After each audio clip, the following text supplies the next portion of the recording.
Have a day. My name is Leslie Salazar. Hi, I'm Christine. Hi, my name is Torres. I'm 33 years old, a mom of 2, and a full-time educator. I'm 41 and I've been in an eternal struggle with my weight. Part of being healthy is time consuming, and with Ignite, I can put more time on my mental, physical, and emotional state, which is really convenient for me because I'm always rushing. I come to Ignite to get the acai bowls, the one with protein in it, and I also like the Revive drinks, the one with the cayenne pepper. It has a kick. It's got a kick to it that gets my day started. So I go to Ignite mostly after a workout because I do go to the gym that is right next to the Dedito location. So it's just really convenient to get a quick drink or a quick meal in right after a workout to supplement my body. Cold pressed juice is a really big thing back in the States, and I feel so happy and glad that I can have a familiar taste. So I can also taste the real ingredients, and it's so convenient. So Ignite helps me lead a healthier lifestyle, mostly for the convenience because I am a busy mom and a full-time employee, so I don't really have time to prep any of my meals. So Ignite kind of helps me with that in that I can just go there to pick up something really quickly and feel like I'm feeding my body with good stuff versus like the drive-thrus and things like that. I mean, you can go to different places. You can follow your doctor's advice to be healthy and do these things that just aren't fun. But to feel healthy and to be healthy at the same time and for it to taste good, that's what makes this place unique.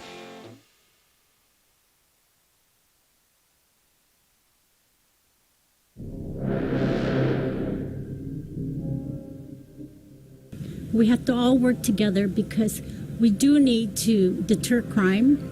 We do need to decrease crime. There's a lot of news coming out, rape cases, children. It's so hard to believe.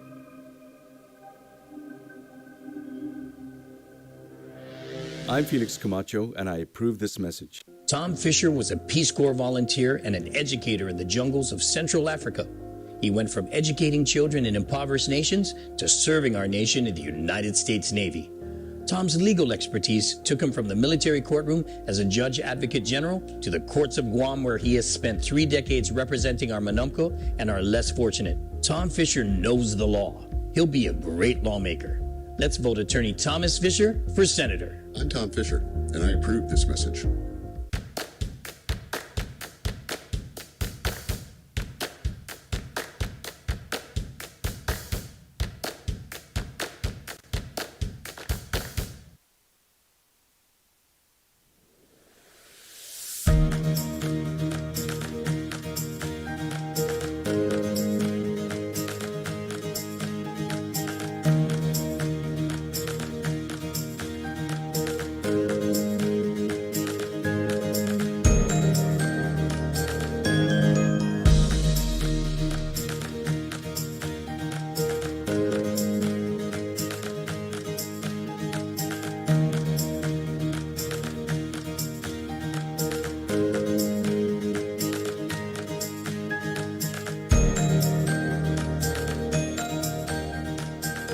Half a day, dear people of Guam. My name is Pete Santos, and I approve this message.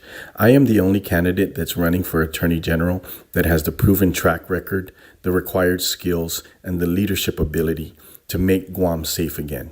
Please write me in for Attorney General of Guam this election. Thank you, si Diyos maasi, maraming salamat po, and kireso.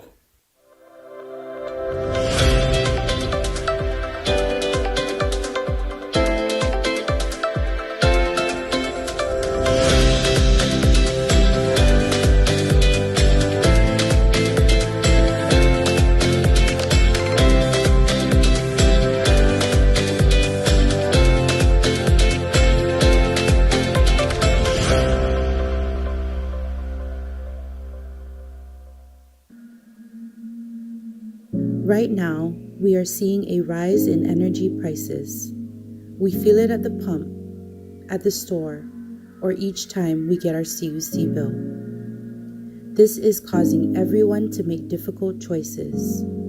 Businesses are having to increase prices or reduce hours. Families are having to choose between keeping the aircon on or putting food on the table. Lieutenant Governor Arnold and Mayor Dave's commitment to our Commonwealth is demonstrated through their 30-plus years of public service. Their experiences have allowed them the opportunity to personally interact with our community during their most difficult moments, and for that, they have a better understanding of the needs of our people. The CNMI needs leaders that will promote policies that create jobs, grow paychecks, and improve the economic security of the CNMI businesses and families. We hear you, Marianas. It's time to get this government back in order. This election, please vote Arnold and Dave.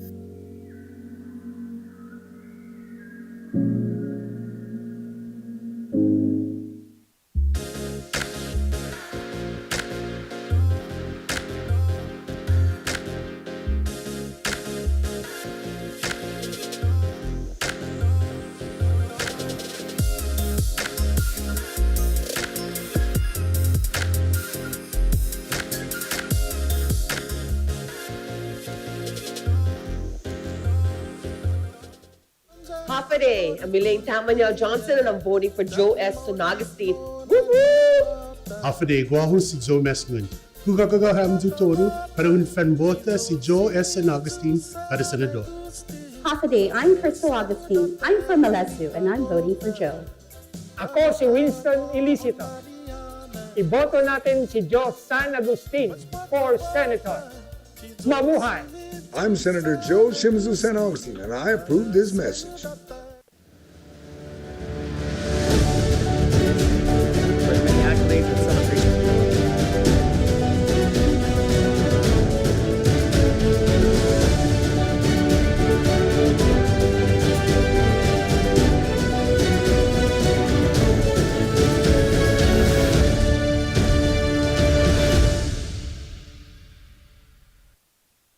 Good evening, Marianas. Thank you so much for joining us. I'm Troy Torres at Candid News here, reporting here from Hagåtña, Guam. But tonight's special night, our eyes turn to the people of the Commonwealth of the Northern Mariana Islands in a debate being held live at the Saipan World Resort. For the first time, the candidates for governor of the Commonwealth will take the stage and they will debate each other. Governor Ralph Torres, Lieutenant Governor Arnold Palacios, and Congresswoman Tina Sablan are, as we understand it, are at Saipan World Resort, and they are getting ready for debate night. And the topics that will be covered, well, according to the Saipan Chamber of Commerce, a bunch of various topics.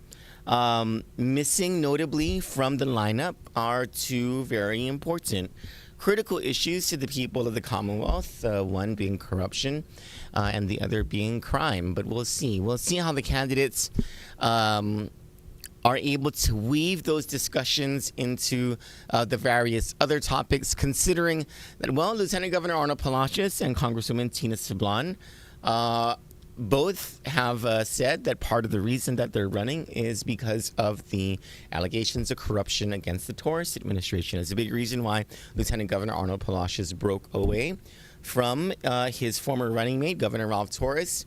It's a big reason why the Democrats felt that they had to put someone up and they had to organize. And in the last election, they swept into a majority in the House of Representatives. And so this is sure to be an exciting election. And tonight's the first time that we get to see all three candidates live, taking the stage together to show the people of the Commonwealth, show the people of the Marianas who's got what it takes to be the governor of the CNMI. Because this is such a momentous occasion, it's very important for us that we pay homage to the Commonwealth. And with that, here is their beautiful anthem. I love their anthem more than I love Guam's anthem, by the way. And Zach, why don't we take Zach, our producer, by the way, tonight, Zach Nirbabul, is a proud Commonwealth former resident from Oliai. And we're very proud of that fact, to have a member of our Kandit team and our Kandit family as someone from Saipan. Go ahead, take it away. I almost called you Ralph. Take it away, Zach. Let's hear the anthem.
CNMI, Biba Guam, Biba Marianas, who will be the governor of the CNMI, who will be the governor of Guam, who will be working together over the next 4 years for a better Marianas.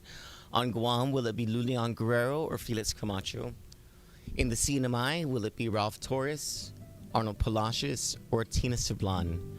Who will we, as voters of the Mariana Islands, elect to lead us over the next 4 years? These are exciting times, and the excitement comes to a boil tonight in the Commonwealth, in Saipan, at Saipan World Resort, as the candidates for governor of the Commonwealth debate each other. It's an exciting time. I don't know why I don't have popcorn. I told everyone to get popcorn. I don't even think we have Cheetos. But I think I gotta go make an order for popcorn chicken over at KFC, or, or for at least some hot wings or something like that. Without further ado, ladies and gentlemen, let's turn our attention. Thanks to Northern Marianas College for its live stream that we piggyback off of. Saipan Chamber of Commerce wouldn't allow anybody except for Northern Marianas College to carry this live, and so we will piggyback off of their stream. And go ahead, Zach.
So we're seeing now in Saipan World Resort, there's Congresswoman Tina Sablan there. She's greeted.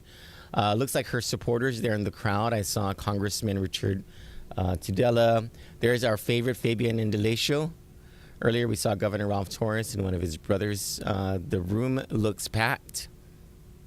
Indeed, there's a lot of excitement. You see that sea of red on the left. That's, I'm going to guess, those are the Torres Sablan supporters. I thought I saw Senator Vinny Sablan earlier in the coverage. We had to kill the music there that's in the background because I don't know if that's copyrighted elevator music. Governor Carlos Camacho there in the foreground, the first governor of the CNMI.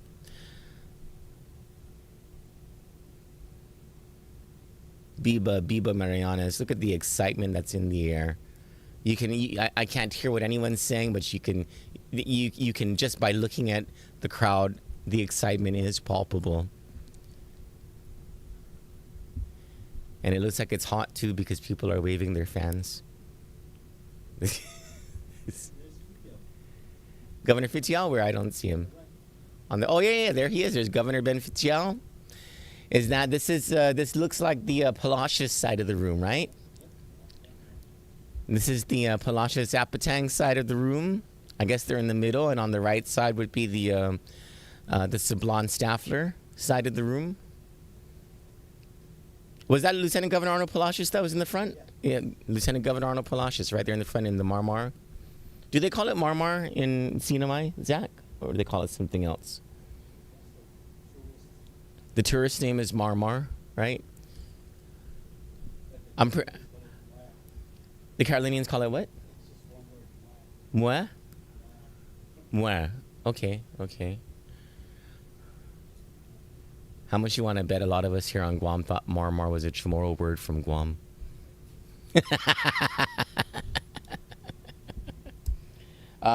K. Marciano said it's Mwa. Mwa, yeah. MWAAR. Futson Publicu says, Biba Independence. Independent banner. That's the banner of Palacios, Apatang. Arlene Tapman Rios. I'm going to get her last name wrong. It's Ngiraraked. How do you pronounce that, Zach? Because you're a better Palauan than I am. That's a Palauan last name. Anyway, she says Biba Arnold Palacios with 2 blue hearts. Nola Hicks, the former chairwoman of the Democratic Party of the CNMI, says that's our governor in blue, talking about Congresswoman Tina Sablan. Rame Andrea Awit says Biba Fabian. Biba indeed. Nola Hicks says eat those donuts. Nola dropped over a box of donuts for us. Oh, there's Congresswoman Tina Sablan. Congressman Richard Tudela. There's Senator Edith De Leon Guerrero. Nobert Pinala says Biba Torres Sablan. Jerlyn Libanow says gotta roll your tongue on that R and mar. I'm getting it. I'm butchering all this. There's Governor Ralph Torres, First Lady Diane Torres.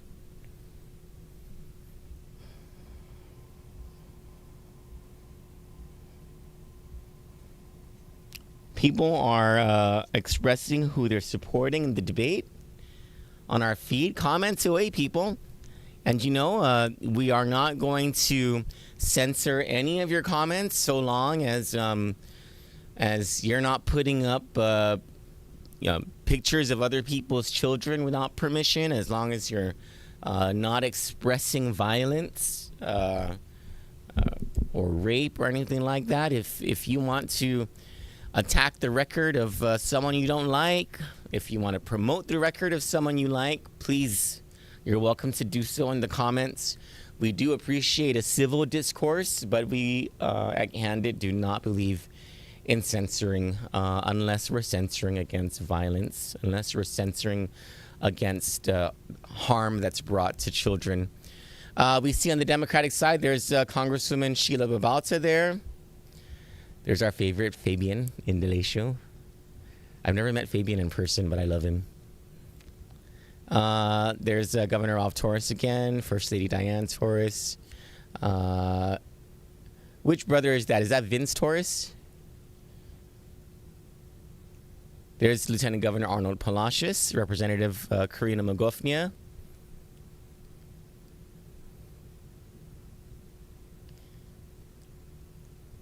Yeah, I wonder how these guys are going to do tonight. Pardon me. I wonder how these gentlemen and lady are going to do tonight. And what stage placement they have. Whether they read from notes, whether they have prepared opening and closing statements, whether they're going to go off the cuff.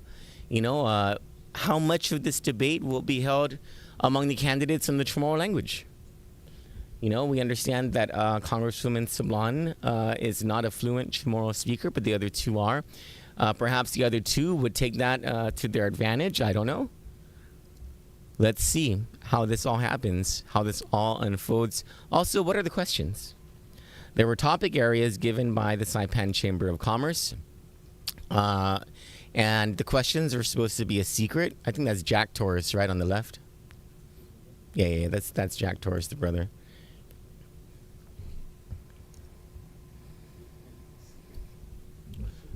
Secret questions. Well, you would hope that the people in charge of the Saipan Chamber of Commerce did not share the questions with anyone.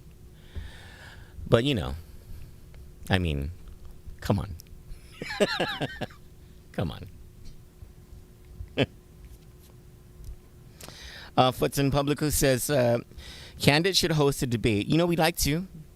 The problem that we have is that I don't know how likely it is that Governor Ralph Torres will accept an invitation to a debate that we would host, considering that we have, for the past couple of years, criticized him heavily. No other media station has criticized Governor Ralph Torres as much as we have.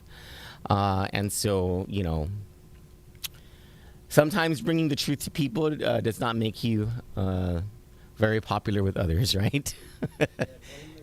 You got to call him like, yeah. Make sure your microphone is on, Ole, so people can hear you. As Zach says, you got to call it like we see it, and hey. It's also the problem that we have here on Guam in hosting a debate between Governor Lulian Guerrero and former Governor Felix Camacho. Is the likelihood of Governor Leon Guerrero coming to the table for a debate. There is Congresswoman Tina Sablan. She looks like she's busy on her phone, huh? maybe her notes are on her phone. Oh, maybe she's watching us. Yes, I believe those are her parents there. Let's see. Yeah, oh, by the way, no one's supposed to be clapping or what do you call it? Otherwise making noise during the debate. But I don't know how they're going to. Look at the crowds that they have for each team. I don't know how they're going to be able to control that. And I would imagine that the excitement in the air in the Commonwealth is just. Oh, let's go to the feed. Never mind me. It looks like. Please rise for the singing of the Sinamay and national anthems by NMC student Brent Michael S. Pineda, together with MHS Glee Club Rhythm and Harmony, and the presenting and posting of colors by the Cagman High School Battalion Color Guard team.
It says, please stand by. This is why they should have allowed Kandit to go there and cast it ourselves. Unfortunately, the feed over at Northern Marianas College has gone out. I don't know what is going on. It says, please stand by. I mean, let's see. Is it saying, please stand by on your end?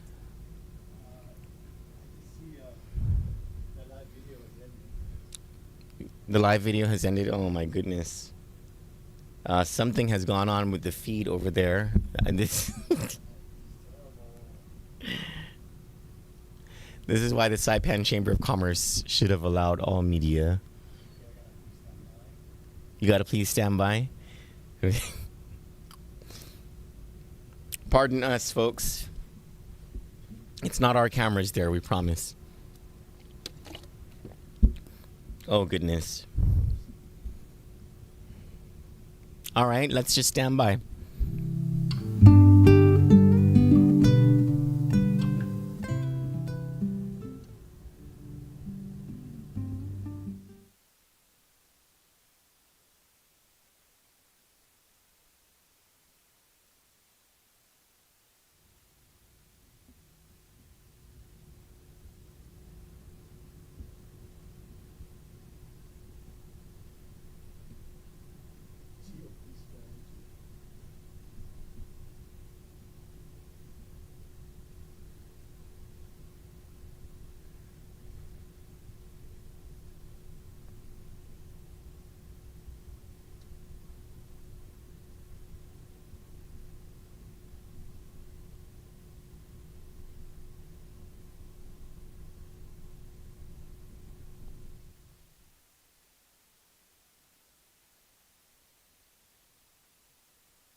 I think, folks, maybe they had over there at Northern Marianas College, they asked former Guam Senator Will Castro or Carmen Fernandez to handle the live stream feed, and so it malfunctioned. I don't know what's going on. Something went wrong with their live stream feed, and I really hope we're not missing the opening statements.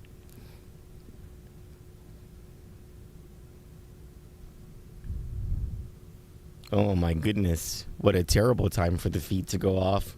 This should not have happened at all.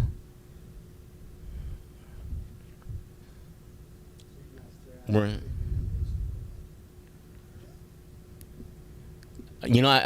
I would not. Oh, there's a rule against that. So one of you is asking for Fabian and Delatio to go live. I would absolutely message him, but there is a rule by the Saipan Chamber of Commerce that no one is allowed in the crowd to live stream. You can't even take video or pictures with your phone. Yeah, it's ridiculous.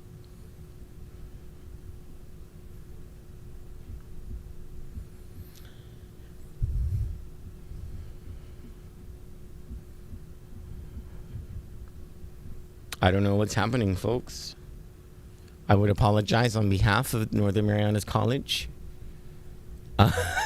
or the Saipan Chamber of Commerce. But, we put in our requests way ahead of schedule to live stream this debate ourselves. We were willing to send Zach up to Saipan with our equipment to cast this live, and Saipan Chamber of Commerce said no. Their partner is Northern Marianas College, and they will be the sole provider of the live stream. And the live stream is down. Maybe they're using Docomo instead of IT&E. I'm just kidding.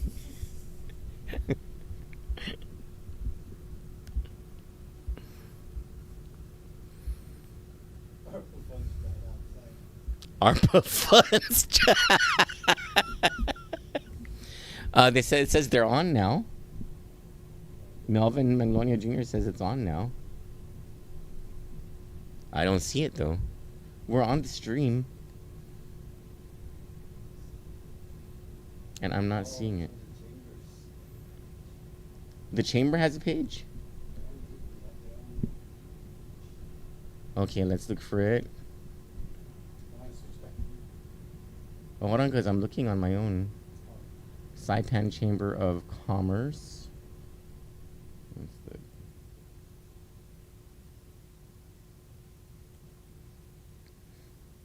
No, I'm not seeing it on Saipan Chamber of Commerce. Oh, what about on the YouTube?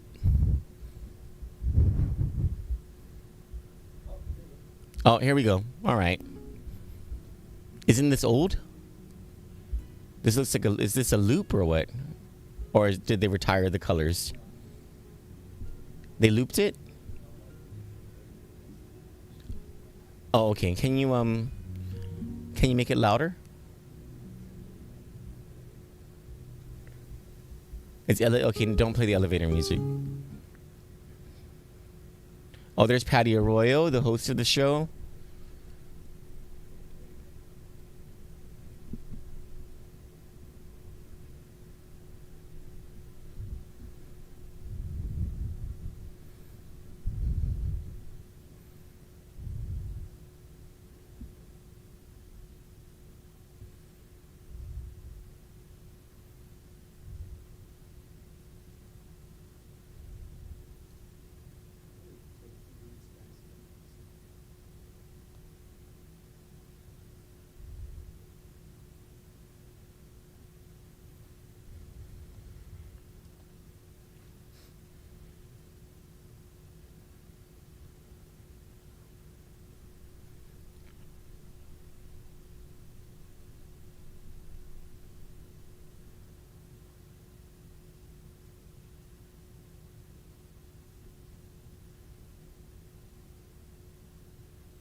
Go ahead. So this is what we've been showing for the last 3-4 minutes has been a waste of time.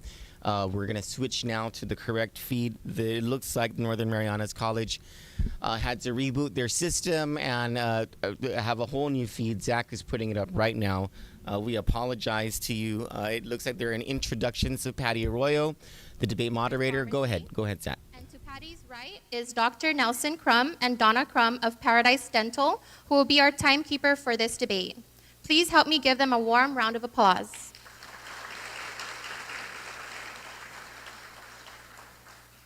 I would like to call upon Joe Guerrero, President of the Board, to provide his opening remarks.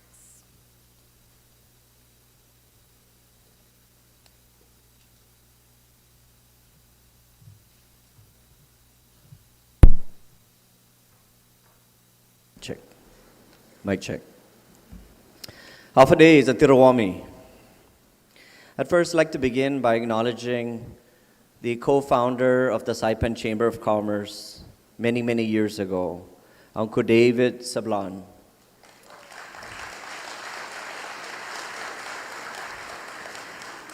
And along with him are my fellow board members of the Saipan Chamber of Commerce, Mr. Alex Sablan, past president,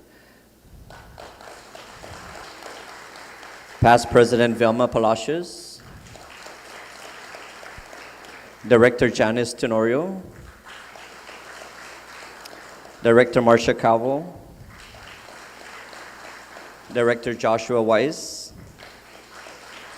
and our other board members, Nicole Babauta, Shane Villanueva, and Das Christian, who are not here tonight. As president of the Saipan Chamber of Commerce, I'd like to express an undang kuluna si Zeus Maasi Zangiliso to all the candidates for their trust in the Saipan Chamber of Commerce to conduct a fair and honest debate.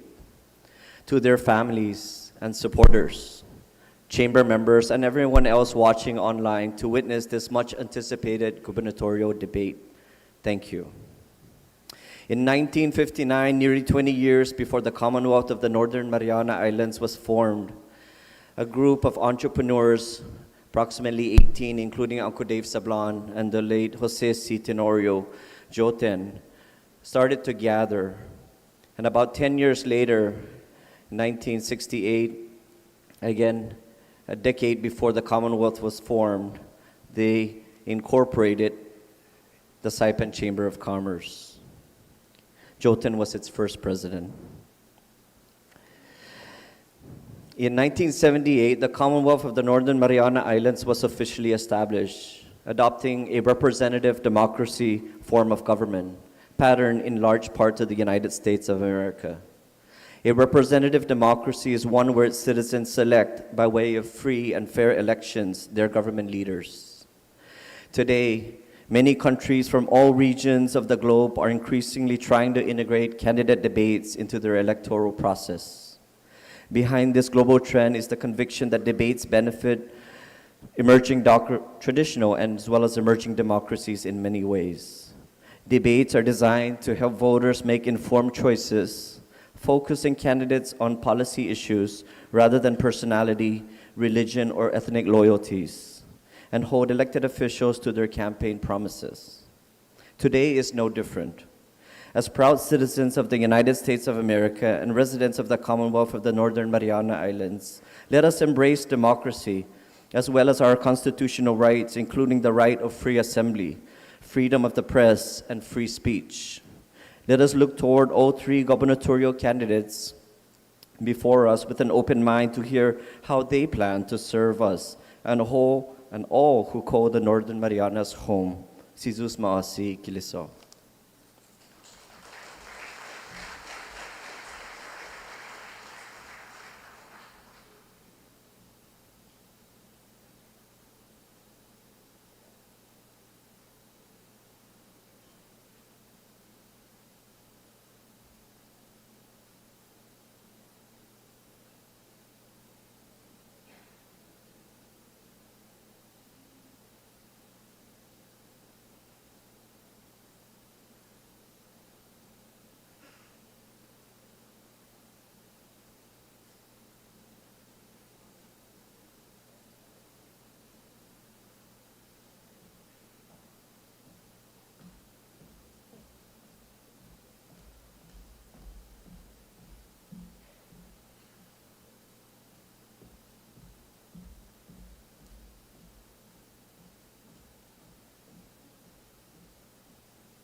Sorry, apparently we need a microphone up here.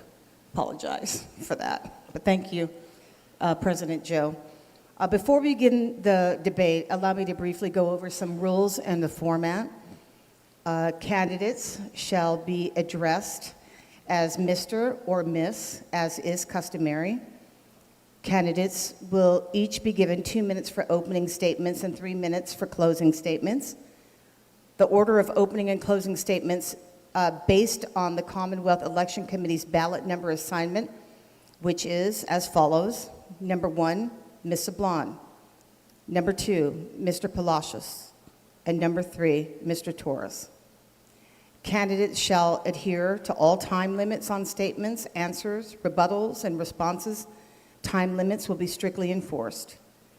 Candidates may not use profanity, display obscene gestures, or intimidate or threaten anyone at this debate. I will state when the time begins. All questions have been kept secret by our auditor and placed in sealed envelopes. Debate questions were derived from those submitted by chamber members as well as the general public, and in some way, all questions relate to business or the economy. The audience shall refrain from talking, applauding, and making noise, doing anything visible or audible to express support or opposition to any candidate during the debate. All electronic devices must be turned off or set to silent mode, and if you must take a call, we ask you please to exit the hall quietly.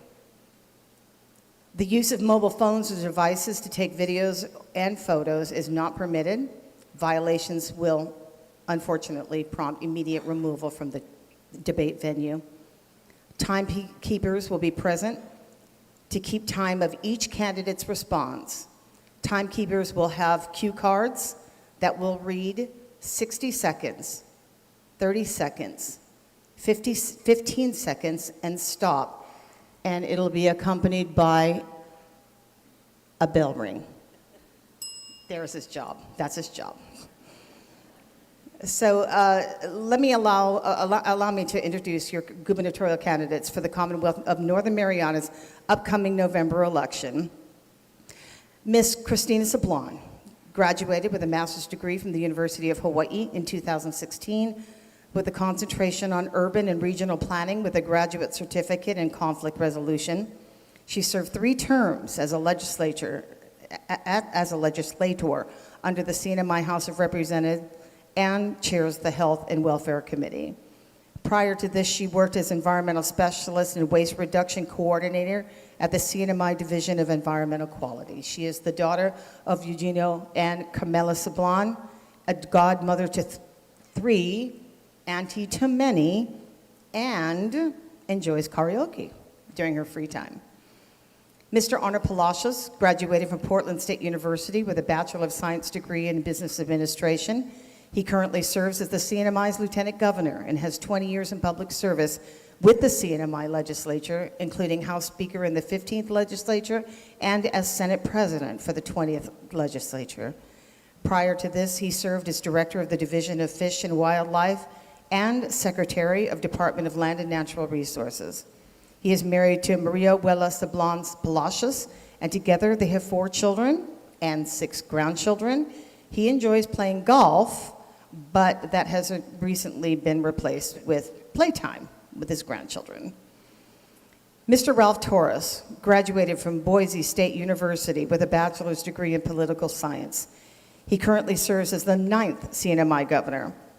Prior to this, he served as lieutenant governor under Governor Eloy Enos as Senate President of the 18th legislature and chaired the Committee on Health and Welfare in the 17th legislature. He is married to Diane Tudela Torres, and together they have 6 children. An avid outdoorsman, in his free time, he loves fishing, farming, and camping with his family. And so now we will begin the question segment. Again, these questions have, okay, apparently I have the wrong script. So let's start with the opening statements. I apologize.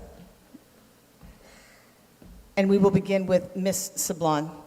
Thank you for your opening statements, ma'am.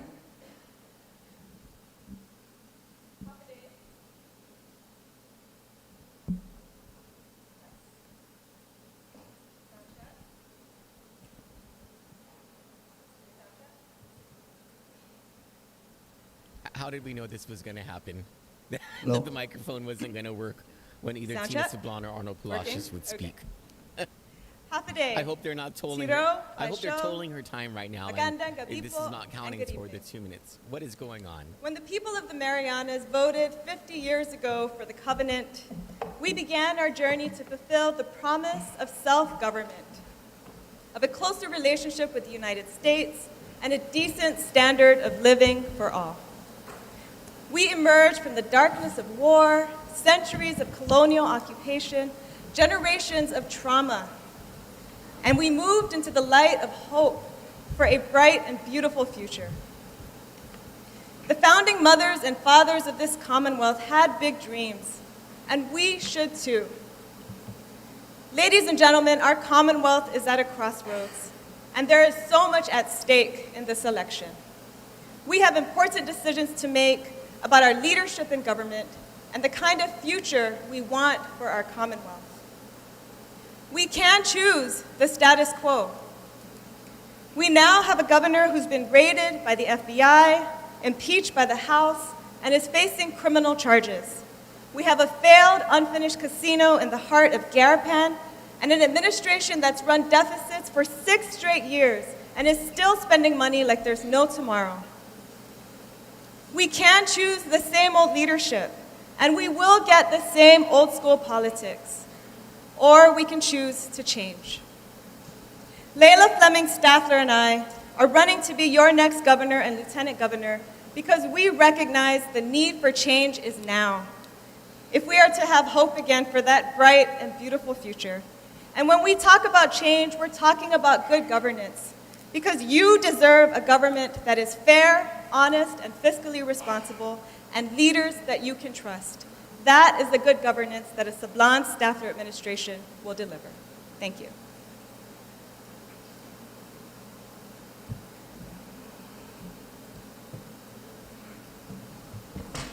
And now we turn to Mr. Palacios. Sir, you have 2 minutes for your opening statement, and your time starts now. Thank you. Good evening. Hafade, Tiro, Faisyo. On the morning of September 7, 2019, 10 months after I was inaugurated as your Lieutenant Governor, one thing became crystal clear for me. The Commonwealth lost its way. The administration lost the trust of our people, and people lost faith, unfortunately, in our governor. Seeing the FBI raid the inner sanctum of your office shocked me. I was disappointed by the betrayal of public trust that I watched. That was a turning point for me. Unconsciously, or I made a decision to not be a partner with a person whose actions were the subject of federal investigation and would be subsequently impeached by the House of Representatives, and today is being charged by the Attorney General's office. Dave and I will work to rebuild your confidence in your government through transparency, accountability, and the strict adherence to the rule of law. We will support a robust tourism and military economy, and we will reduce the debilitating high costs of utilities through alternative energy. We will enhance our public health care system, and we will support our retirees. We will provide education, prioritize education. Ladies and gentlemen, on day one, David and I will open the books, check the books, and disclose the books to you, the people of the Commonwealth, and no subpoena will be necessary. Thank you. Mr. Torres, you have 2 minutes for your opening statement, and your time starts now. My constituents, Manilu dan Manyanahu. Good evening, buenas noches, Lebuelog Marmoy. In this election, you have the opportunity to choose who will continue to lead the Commonwealth. As your governor, I stand by my record of accomplishments, and I ask that they stand by their record on what they have done for the Commonwealth. Over the next hour, I will be gladly embrace criticism, but not misinformation. As your governor, I spearheaded the most successful COVID-19 task force in the nation, while no playbook ever existed. Remember that FEMA projected what would happen in May 2020. Over 6,000 cases, over 400 will be hospitalized, and over 300 people, of our own people, casualties. Our ER will be backed up, hospital beds will be insufficient, and the morgue would be overcrowded. That did not happen under my leadership. As I've made numerous tough decisions, even though they are unpopular, to safeguard our health and welfare through Typhoon U2, Sodilor, Mangkut, and Super Typhoon U2, while my critics have widespread misinformation, we continue to make improvements to protect our people. Look around.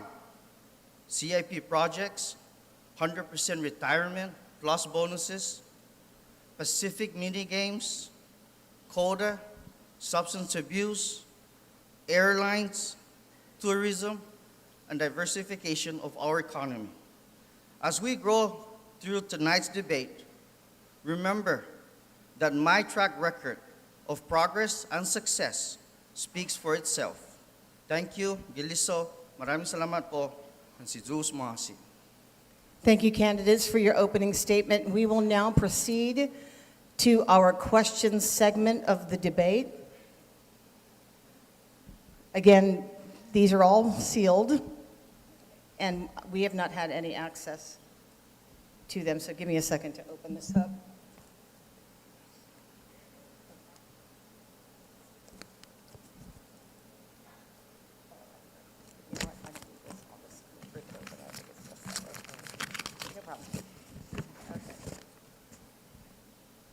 Ms. Sablan,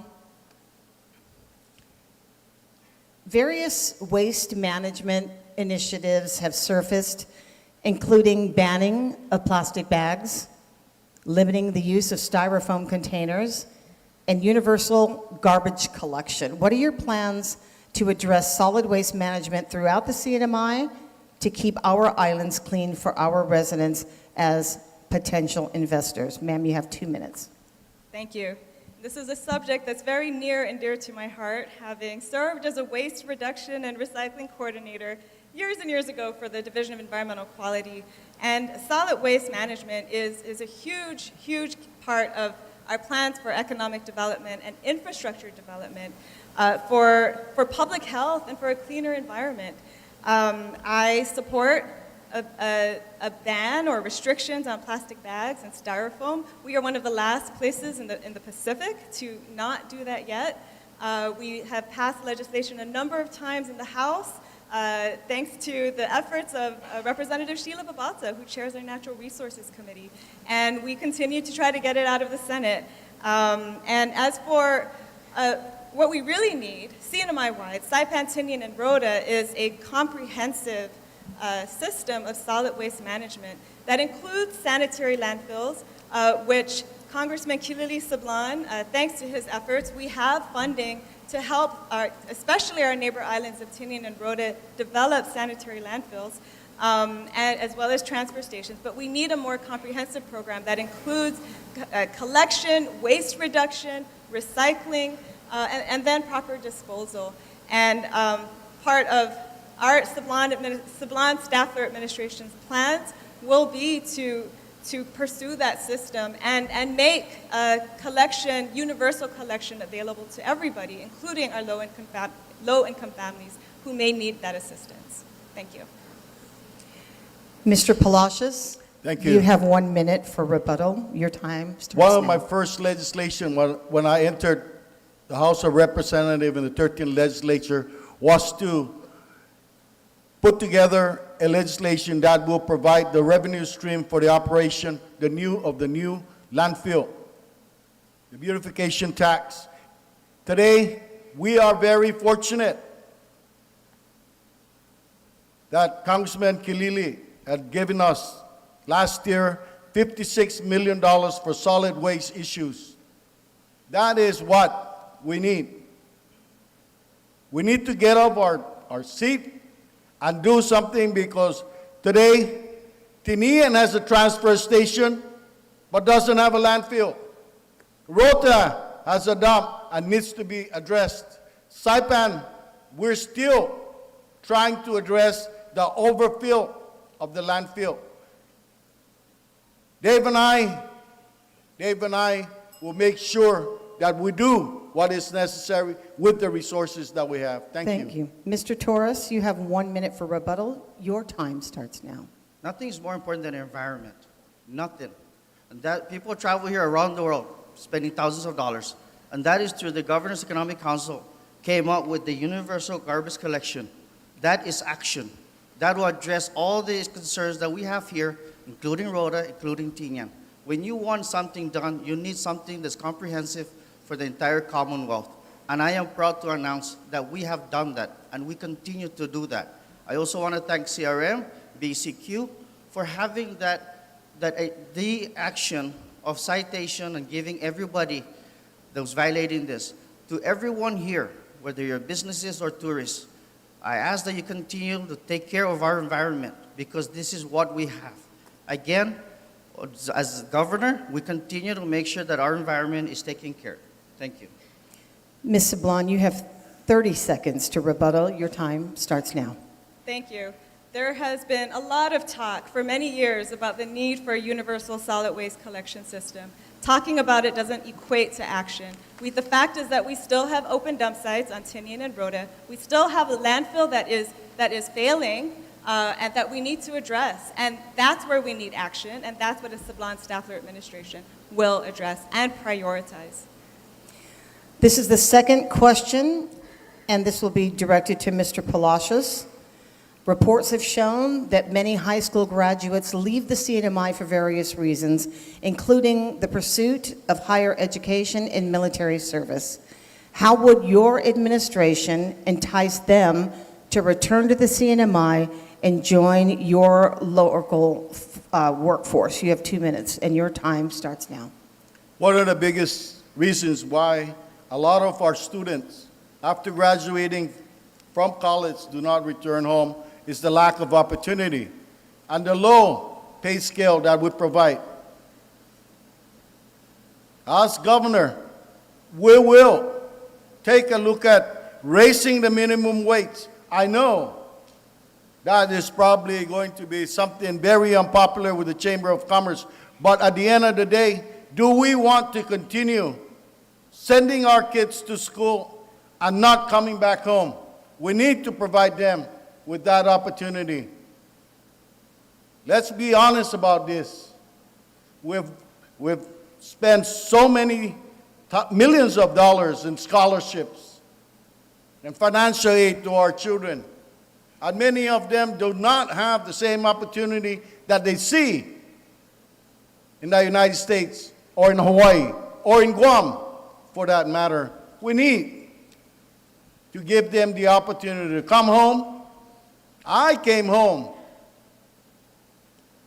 I didn't have a lot of opportunities, but my father told me I need to come home to help the Commonwealth.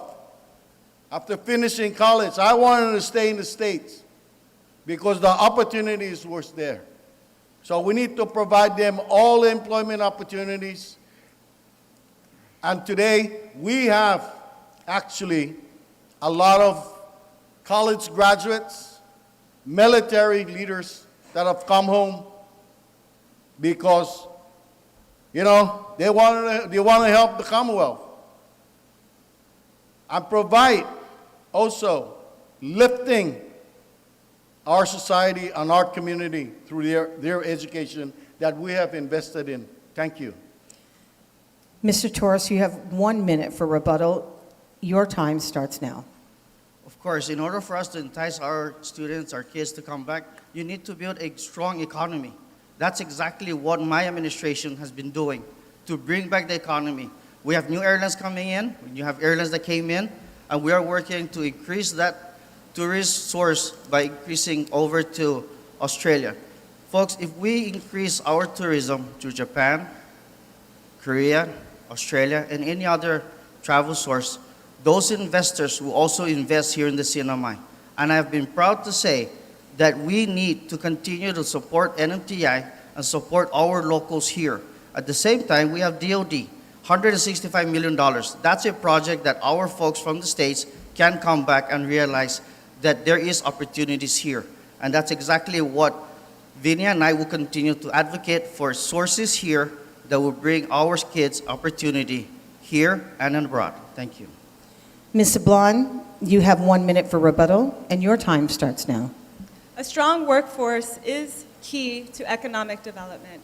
And I agree completely that the time is now to raise the wages and the standard of living and strengthen worker protections in our laws. And I have introduced a bill to do just that, and that is now pending in committee. Part of our Sablan-Staffler plan for economic development is the Come Home Initiative, which is part of our Mariana's Jobs Now program, to match people with job opportunities and training opportunities and recruit all the local talent that has left these islands to come back home. One of the reasons people leave, it's not just for lack of opportunity, but because they believe that there isn't any fairness in opportunity. And we want to establish the foundations to assure them that there will be fairness, that they will be able to compete, and there will be equal opportunities for gainful employment and success in the small businesses that they may want to come home and start. Thank you.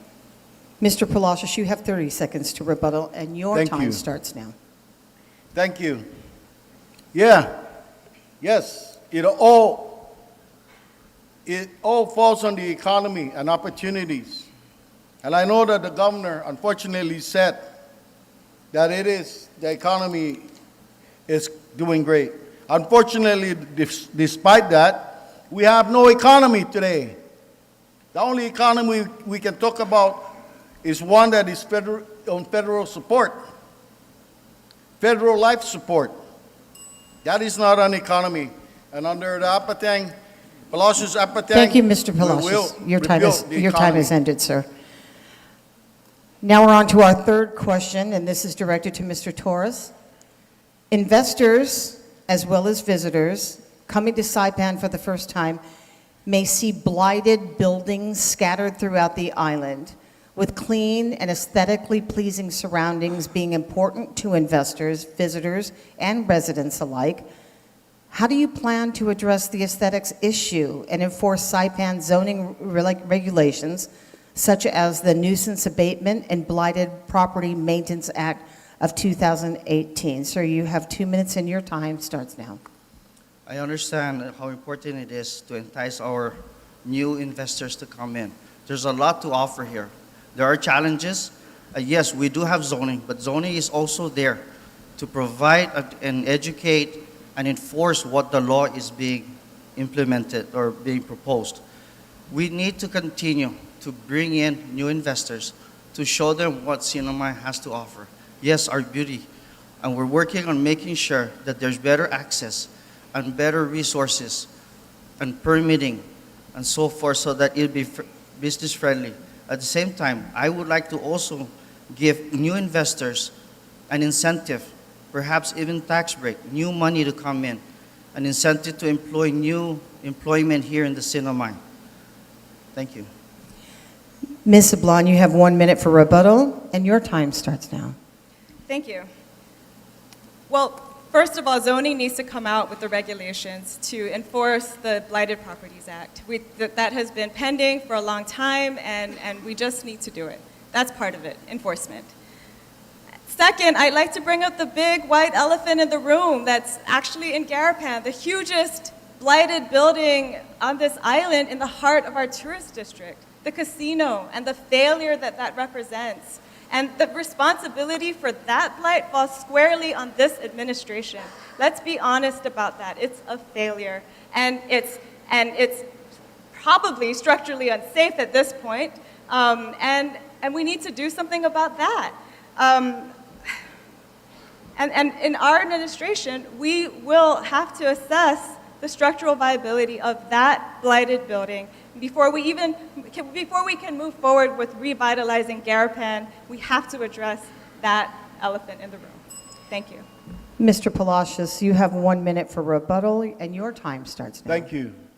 You know, zoning has been with us for over a decade.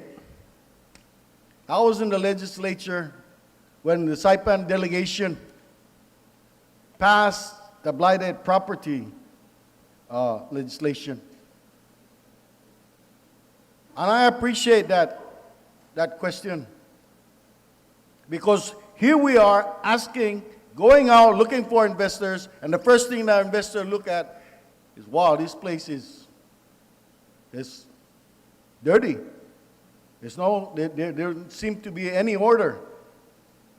The first thing we need to do is enforce the regulations and the laws that's already in the book.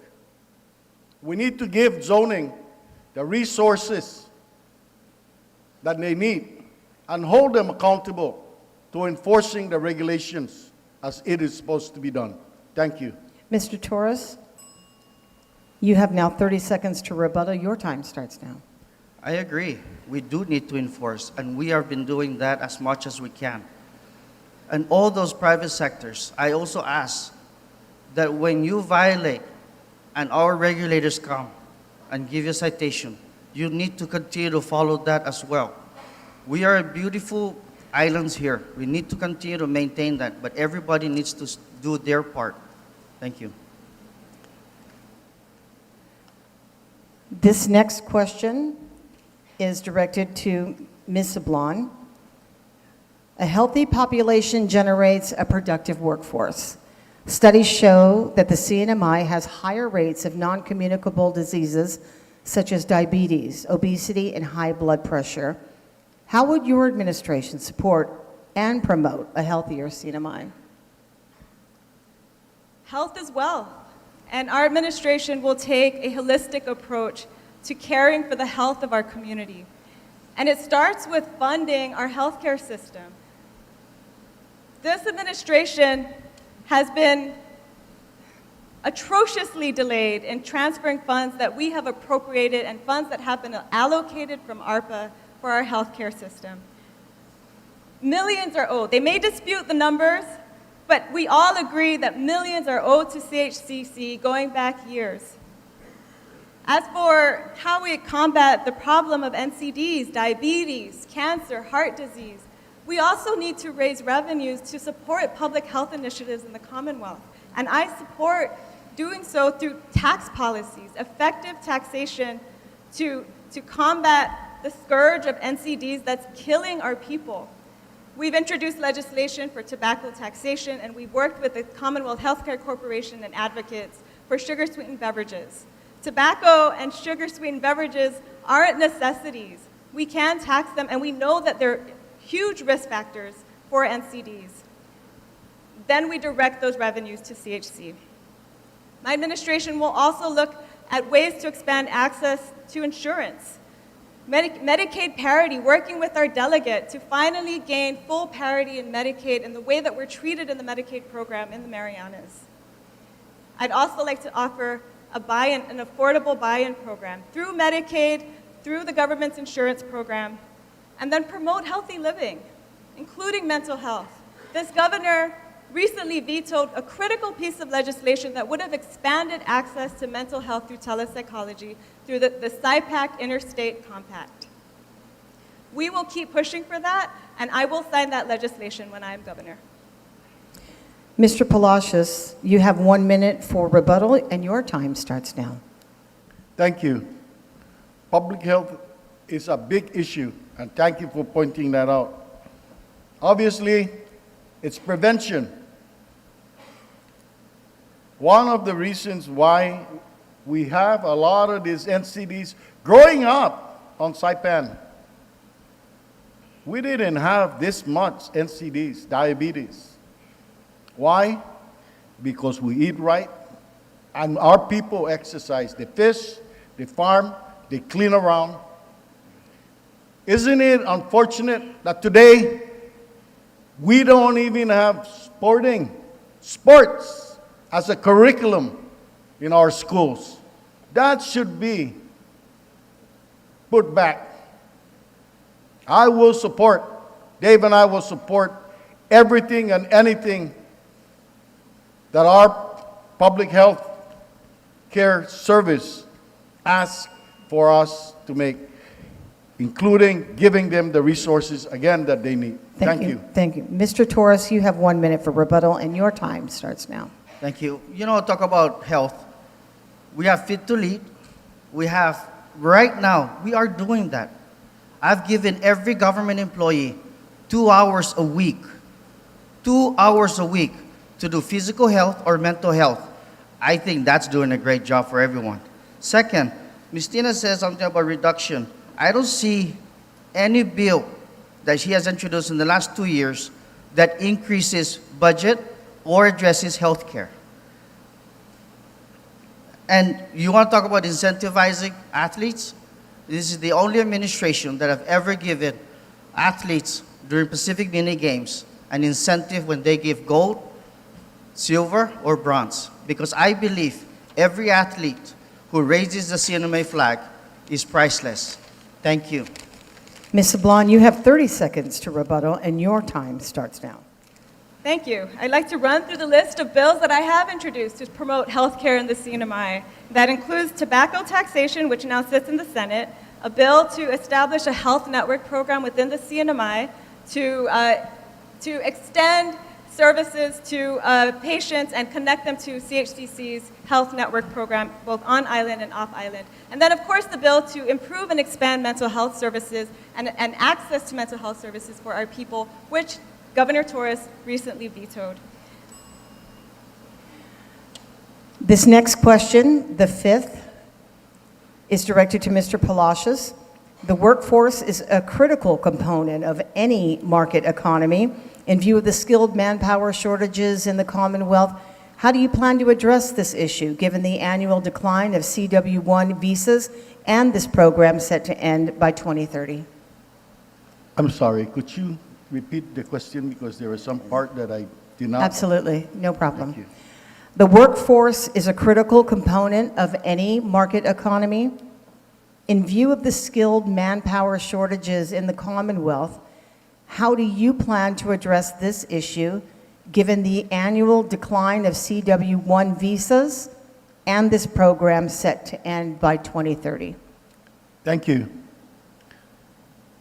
Partnering with our private business community to see really where we need to go with this. And we will continue to create training programs for job skills that are needed for our workforce. And we will incentivize training by paying even up to half of employees being employed by the private sector and trained by the private sector. So in 1 year or 2 years, they should be ready.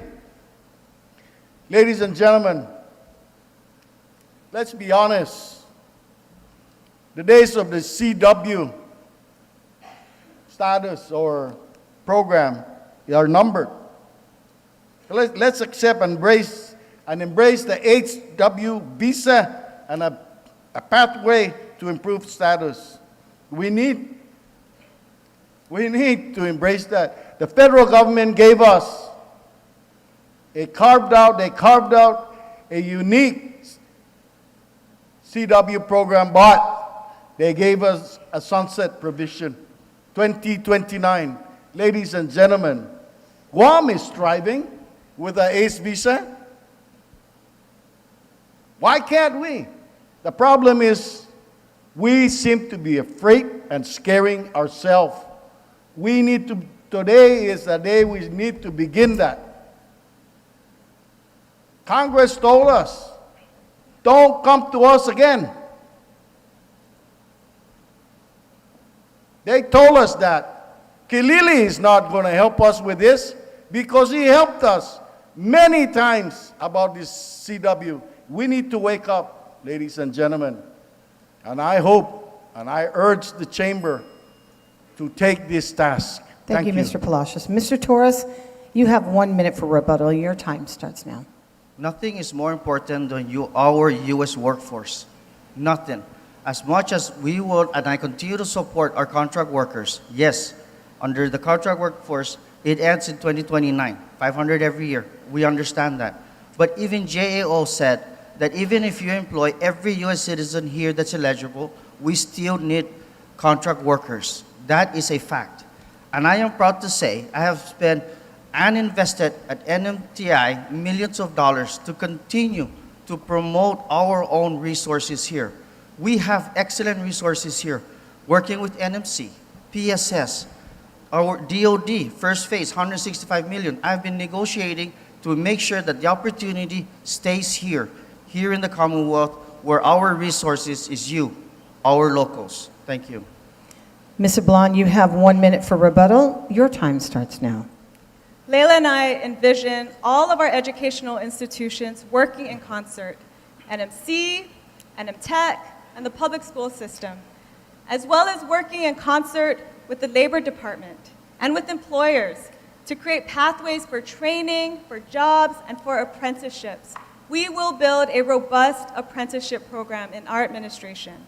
I've already talked about the Mariana's Jobs Now initiative and the Come Home program to recruit our local talents to come back home. But we also need to update our wage laws and be more competitive in that arena. And finally, I want to emphasize how important it is to support H.R. 560, Kilili's bill that would give stability and relief to CW families and also to employers. CW individuals and families need to be part of our transition to 2029. Mr. Palacios, you have 30 seconds to rebuttal. Your time Thank starts you. now. I'm glad that Congresswoman Tina Sablan had agreed with some of the projects and the programs that we will initiate. Let's be clear. We will have one positions. We will sit down with our congressmen, the legislature, and the Commonwealth will have one position on this particular issue, inclusive of the position from the business sector. Thank you. Now we're on to the sixth question, and this one is directed to Mr. Torres. This is a two-part question.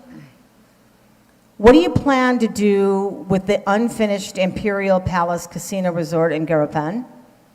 And what do you think is the best way to handle the exclusive casino license and make this industry a viable tax revenue source?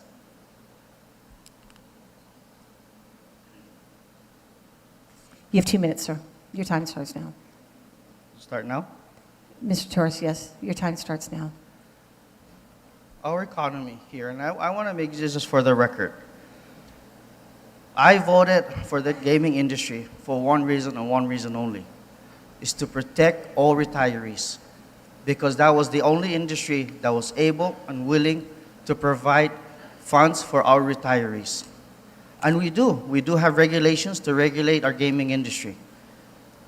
And if there's anything to change, if anyone's going to complain, it is the legislature who makes laws and amend laws.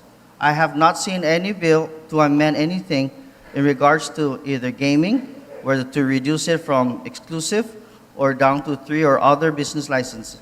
But for me, any businesses here in the Sinamay needs to do their share, because we do have our enforcement. But at the end of the day, I will continue to provide and support businesses that will take care of our retirees. And I will be there to sign a law if there's any changes that needs to be done. Thank you. Ms. Sablan, you have 1 minute for rebuttal. Your time starts now. Gaming can be a productive part of our tourism economy if it's well regulated and if it's run by responsible operators who are selected in a fair and open bidding process. But this casino has been a complete and utter catastrophe, and again, the responsibility for that falls on this administration. And it all started with those fact-finding trips, all expense paid, which Mr. Torres went on to Hong Kong and Macau. We don't know what happened on those trips, but we know the disaster that happened when they came back. And now, my administration will have a huge mess to clean up, thanks to them. Mr. Palacios, you have 1 minute for rebuttal. Your time starts now. Can you repeat the question? Sure. I apologize. It's a two-part question, sir. What do you plan to do with the unfinished Imperial Palace Casino Resort in Garapan? And what do you think is the best way to handle the exclusive casino license and make this industry a viable tax revenue source? Thank you. The first thing that I will do or propose to do is put a lien on IPI's asset. I cannot believe that this government has yet to do that. They owe us $50 million. What are we waiting for?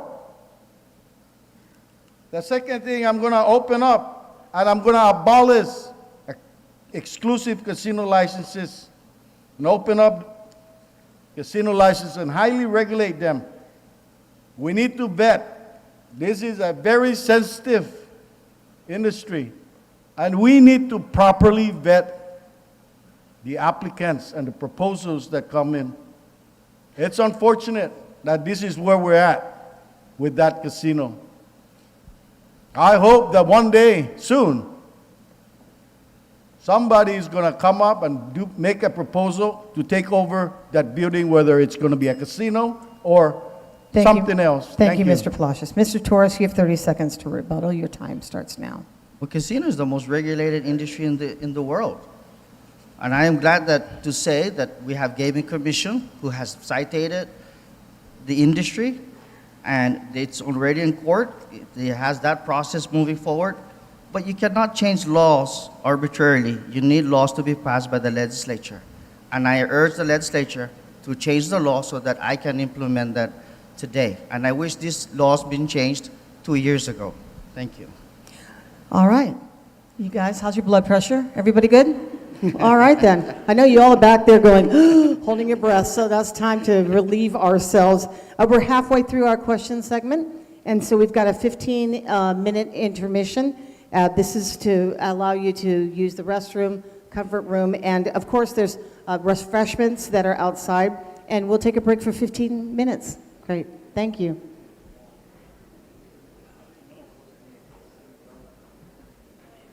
You know, I have got to hand it to all three candidates for governor of the CNMI. There was a lot of substance behind what they all had said, and they were direct in their answers to questions. I know there was a lot of gaslighting there. You know, the governor is trying to defend his record, which is a difficult record to defend. But you know, he took his punches, and he also, you know, he answered the questions. You got to hand it to him. But of course, you know, there's no shying away from the criticisms of the failures of his administration that Lieutenant Governor Arnold Palacios and Congresswoman Tina Sablan both very effectively went at. And so voters of the CNMI, you guys got it good. You know, you have these three candidates who are answering these questions directly for the most part. There's some gaslighting, I would admit to that on the part of Governor Torres. But Governor Torres also calling his opponents to the carpet, saying, you know, what about your records? And his opponents saying, look, I got this record, but we're not going to put up with your administration anymore. This is a very exciting debate. 6 questions in. I'm almost done with my first round of hot wings.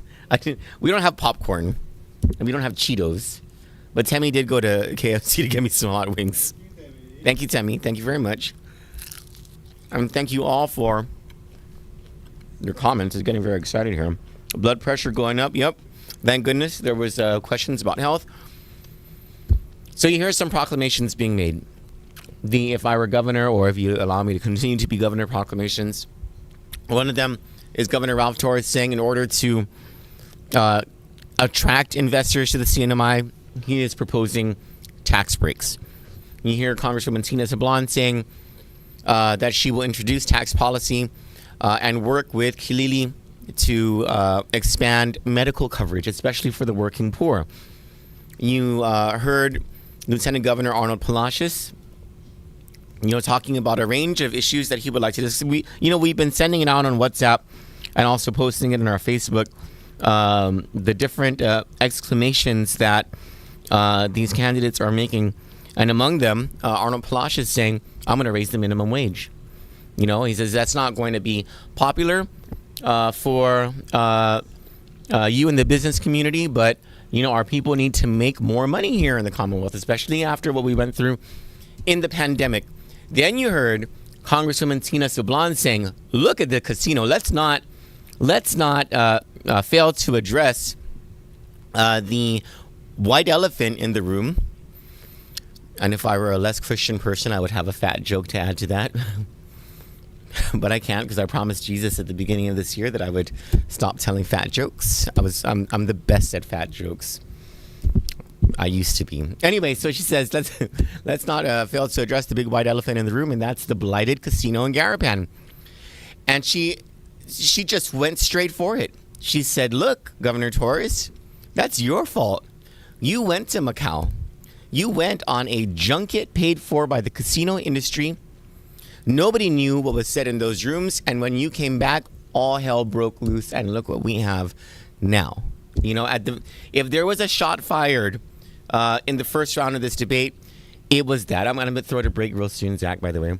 If there was a shot fired in the debate, it was that, and the governor came back, a little bit of gaslighting. He says, look, if the legislature wants to end it, the legislature should end it through a law. I cannot do anything but through a law. But then Lieutenant Governor Arnold Palacios said, actually, there were two shots fired. Because Lieutenant Governor Arnold Palacios, he comes back and he says, if I'm governor, I'm going to pull that. I'm going to issue the fines. I can't believe we haven't collected the $50 million yet, which is another shot fired at Governor Ralph Torres. And so, what an exciting debate.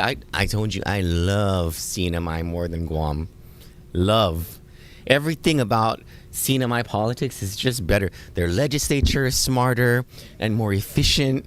The people of the CNMI as voters, they're not afraid to say what's on their minds, We're kind of stale here on Guam. No offense. Maybe a little offense.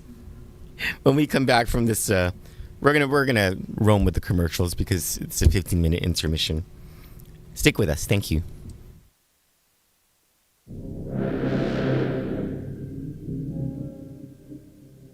We have to all work together because we do need to deter crime. We do need to decrease crime. There's a lot of news coming out, rape cases, children. It's so hard to believe.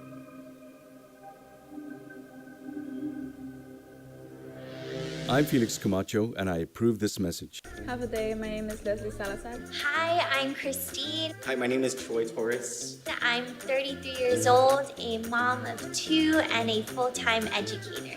I'm 41, and I've been in an eternal struggle with my weight. Part of being healthy is time-consuming, and with Ignite, I can put more time on my mental, physical, and emotional state, which is really convenient for me because I'm always rushing. I come to Ignite to get the acai bowls, the one with protein in it, and I also like the Revive drinks, the one with the cayenne pepper. It has a kick. It's got a kick to it that gets my day started. So I go to Ignite mostly after a workout because I do go to the gym that is right next to the Denito location. So it's just really convenient to get a quick drink or a quick meal in right after a workout to supplement my body. Cold pressed juice is a really big thing back in the States, and I feel so happy and glad that I can have a familiar taste. So I can also taste the real ingredients, and it's so convenient. So Ignite helps me lead a healthier lifestyle, mostly for the convenience because I am a busy mom and a full-time employee, so I don't really have time to prep any of my meals. So Ignite kind of helps me with that in that I can just go there to pick up something really quickly and feel like I'm feeding my body with good stuff versus like the drive-thrus and things like that. I mean, you can go to different places.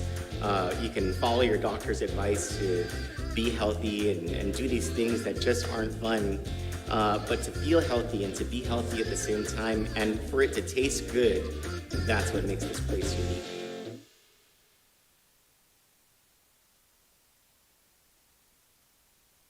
Tom Fisher was a Peace Corps volunteer and an educator in the jungles of Central Africa.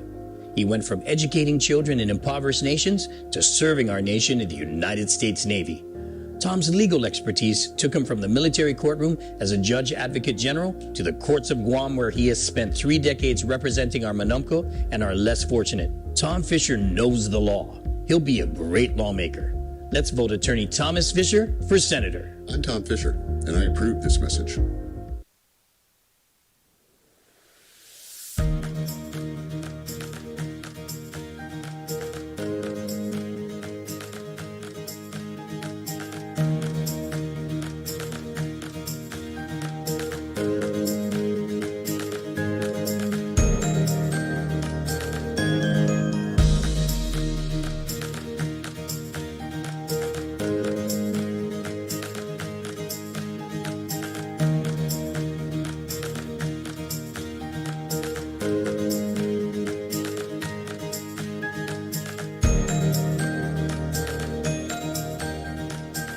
Hafa Day, dear people of Guam. My name is Pete Santos, and I approve this message. I am the only candidate that's running for Attorney General that has the proven track record, the required skills, and the leadership ability to make Guam safe again. Please write me in for Attorney General of Guam this election. Thank you, si Diyos maasi, maraming salamat po, and kireso.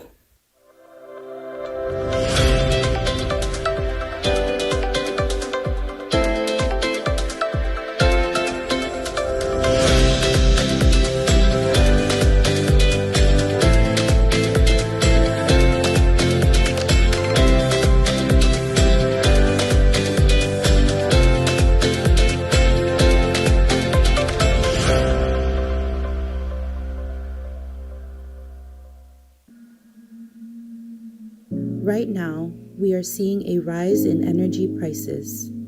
We feel it at the pump, at the store, or each time we get our CUC bill. This is causing everyone to make difficult choices. Businesses are having to increase prices or reduce hours. Families are having to choose between keeping the aircon on or putting food on the table. Lieutenant Governor Arnold and Mayor Dave's commitment to our Commonwealth is demonstrated through their 30-plus years of public service. Their experiences have allowed them the opportunity to personally interact with our community during their most difficult moments, and for that, they have a better understanding of the needs of our people. The CNMI needs leaders that will promote policies that create jobs, grow paychecks, and improve the economic security of the CNMI businesses and families. We hear you, Marianas. It's time to get this government back in order. This election, please vote Arnold and Dave.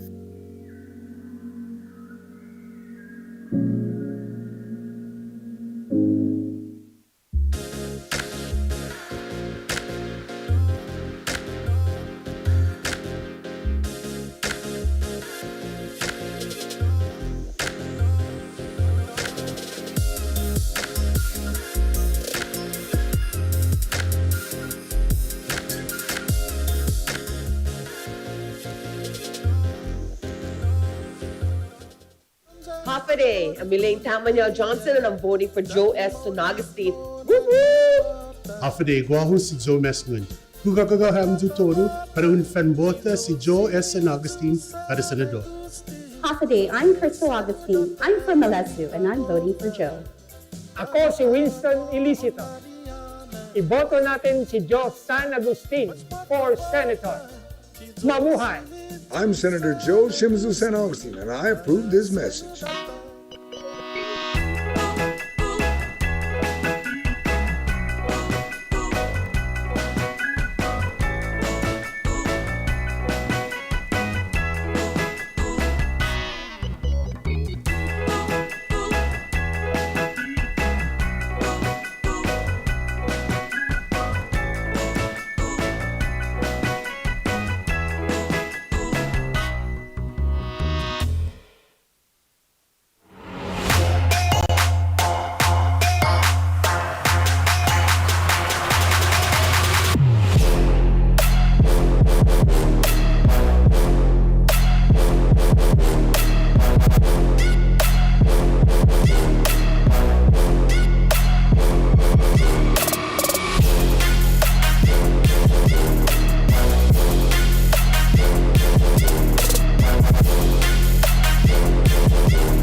feel that this environment is for anybody that wants to try something new.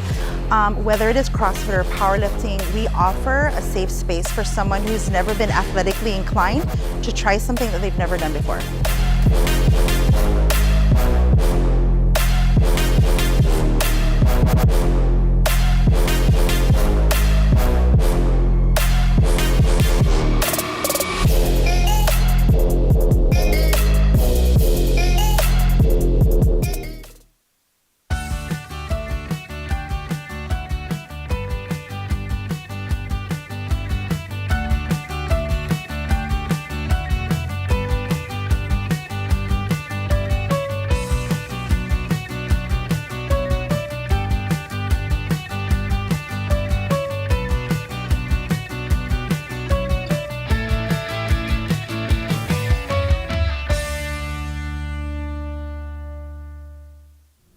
You know, I think welcome back, by the way, and thank you for sticking with us through our commercial lineup. You know, one of the things that, it's not just one, it's actually many people have been bringing to my attention in regard to the elections in the Commonwealth is the idea that your vote is your vote and it is held in secret. It's no one but you and the Lord is able to see who you vote for. And apparently this is a very important thing that is being spread around the Commonwealth because of what some people call a fear factor. Government employees, those associated with the government, those who have contracts that they rely on to feed their families, to grow their business, to stay alive during the pandemic. And it's a fear of retaliation that if they say the wrong thing or if the wrong rumor is heard by the people in power, that they will be punished if they vote the wrong way.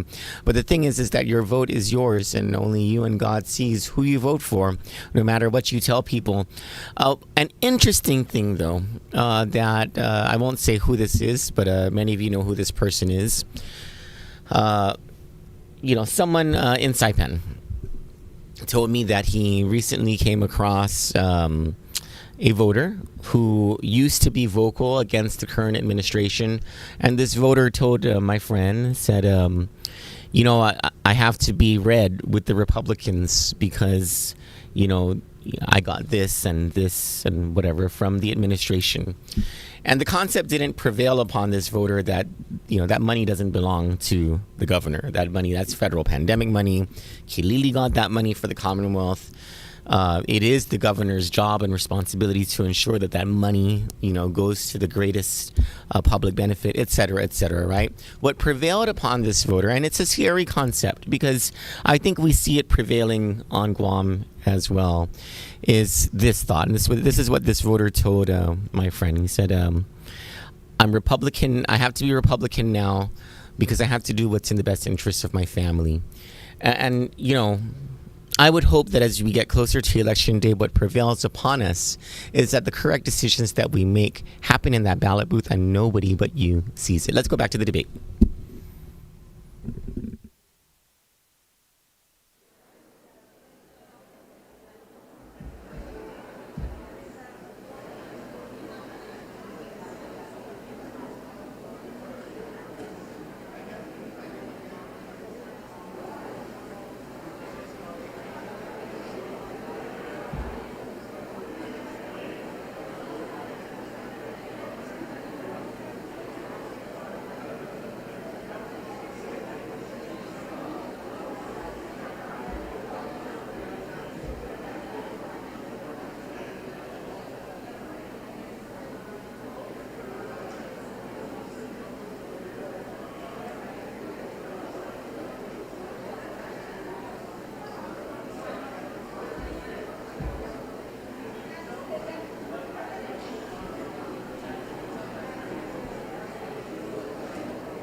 Ladies and gentlemen, for the folks who are in the back, if there's seats closer up front, even if they're labeled, please feel free to move forward if you'd like to. If you'd like to come closer to the stage, we'll be beginning soon.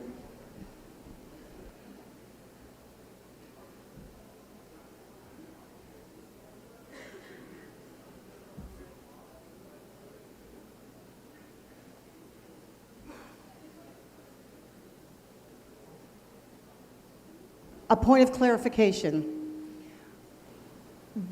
There is a time limit afforded to each candidate for their answer and for their rebuttal. We are following a decorum where we will respectfully allow a candidate to complete a thought or a sentence. And that is my judgment. So if I interrupt, it's because you've gone on too long. If I don't interrupt, it's because I'm allowing you and affording you an opportunity respectfully to complete your thought. So if the candidates would please respect the fact that we're trying to keep to a very orderly debate with the timekeepers and the time that they're spending, because this is their 32nd anniversary.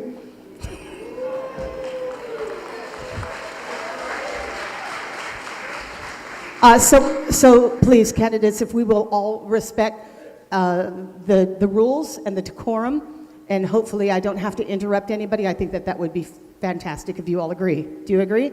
All right. And I'm also glad that you're sitting down because the chairs have been made available for when you need to rest. Thank you. So I think we're ready to proceed, yes? Okay, Josh, here we go. We're going on with the gubernatorial debate question number 7. And this one is directed to Ms. Sablan. High costs of utilities affect the cost of doing business and the quality of life for CNMI residents. How would you address this issue? And would renewable energy be a part of your solution? And if so, how? Ma'am, you have 2 minutes. Your time starts now. Thank you. Yes, absolutely, renewable energy is a part of our plan.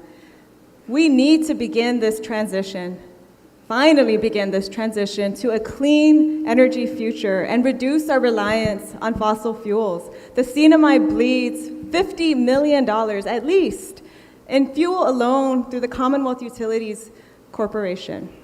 We have aging, inefficient power plants and so much potential for renewable energy. We need to update our renewable energy portfolio standards. We need to update our energy action plan.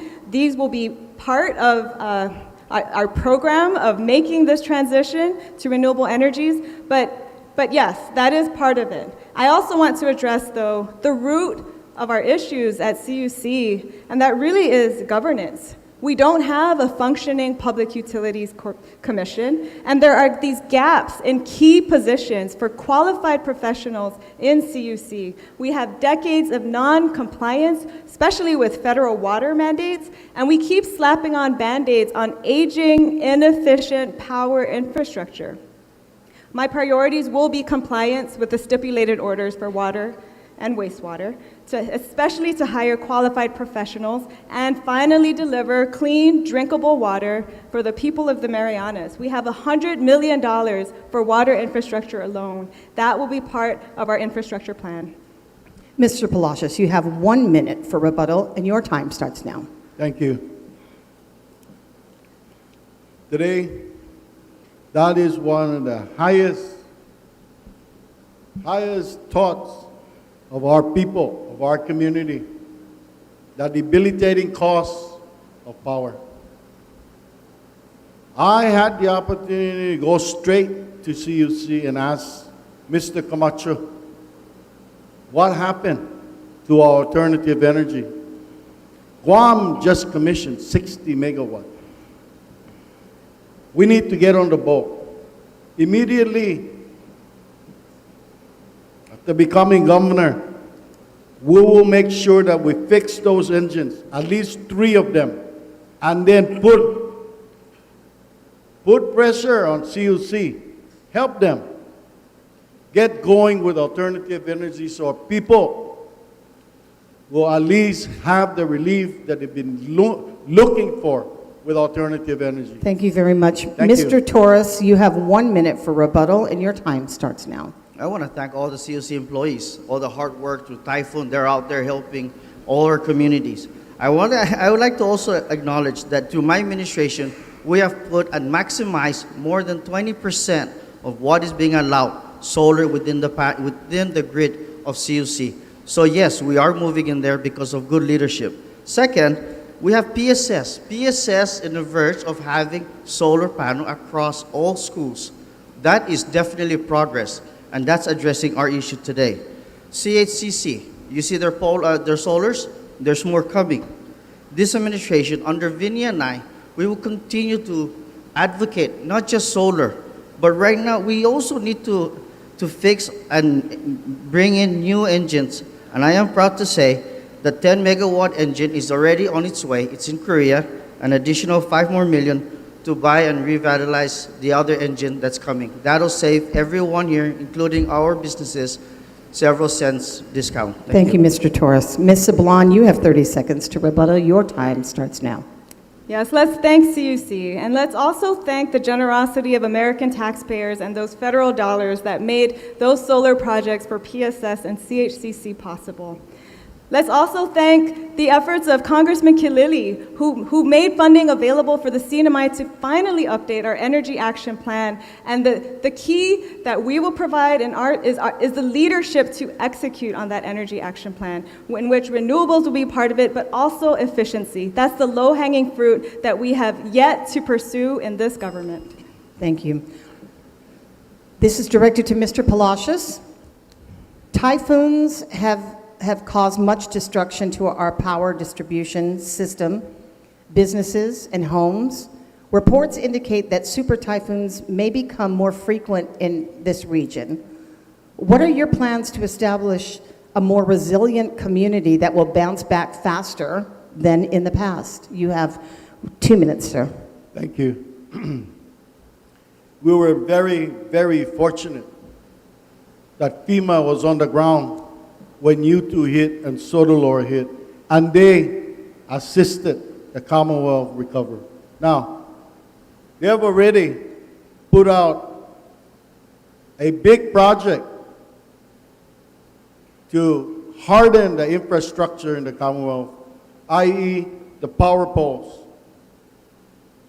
We need to harden our power plant. We are very, very fortunate that our power plant was not destroyed during Sudalor and or U2. We're very, very fortunate. We must tell and instruct our CUC, Board of Directors, and our Executive Director to harden the infrastructure of CUC. I had to get into a big argument with my friend, Mr. Camacho, when after U2, we did not have water in the South, which supplies, Isley Field supplies practically 60% of our water, maybe more. The power system was down and we did not have the generators on standby to power up those water wells. I am glad that through the CIP and OMB and the Public Assistance Program, we are now more prepared. The unfortunate part is the biggest generator for the water wells is not up yet. And that's an argument, there's an ongoing tit for tat between our CPA and CUC. Thank you, sir. We need to Your stop time that. is up, sir. Thank you very much. Mr. Torres, you have 1 minute for rebuttal, and your time starts now. The truth is, we are more resilient today than we ever have in the last 10 years. You can tell, all of you that have been here since 2015 with Sodalor, you see how fast we recovered? We recovered even faster on YouTube because of the relationship and the partnership that I have pushed forward with all of our, whether it's FEMA, Department of Engineer, all the wells that we have. Now we have generators ready to pump them when we need them. You see, we're working on underground cable, not just for here in Sinamay, but also for Rhoda and Tinian. That is why you call leadership in making sure that we harden our infrastructures here.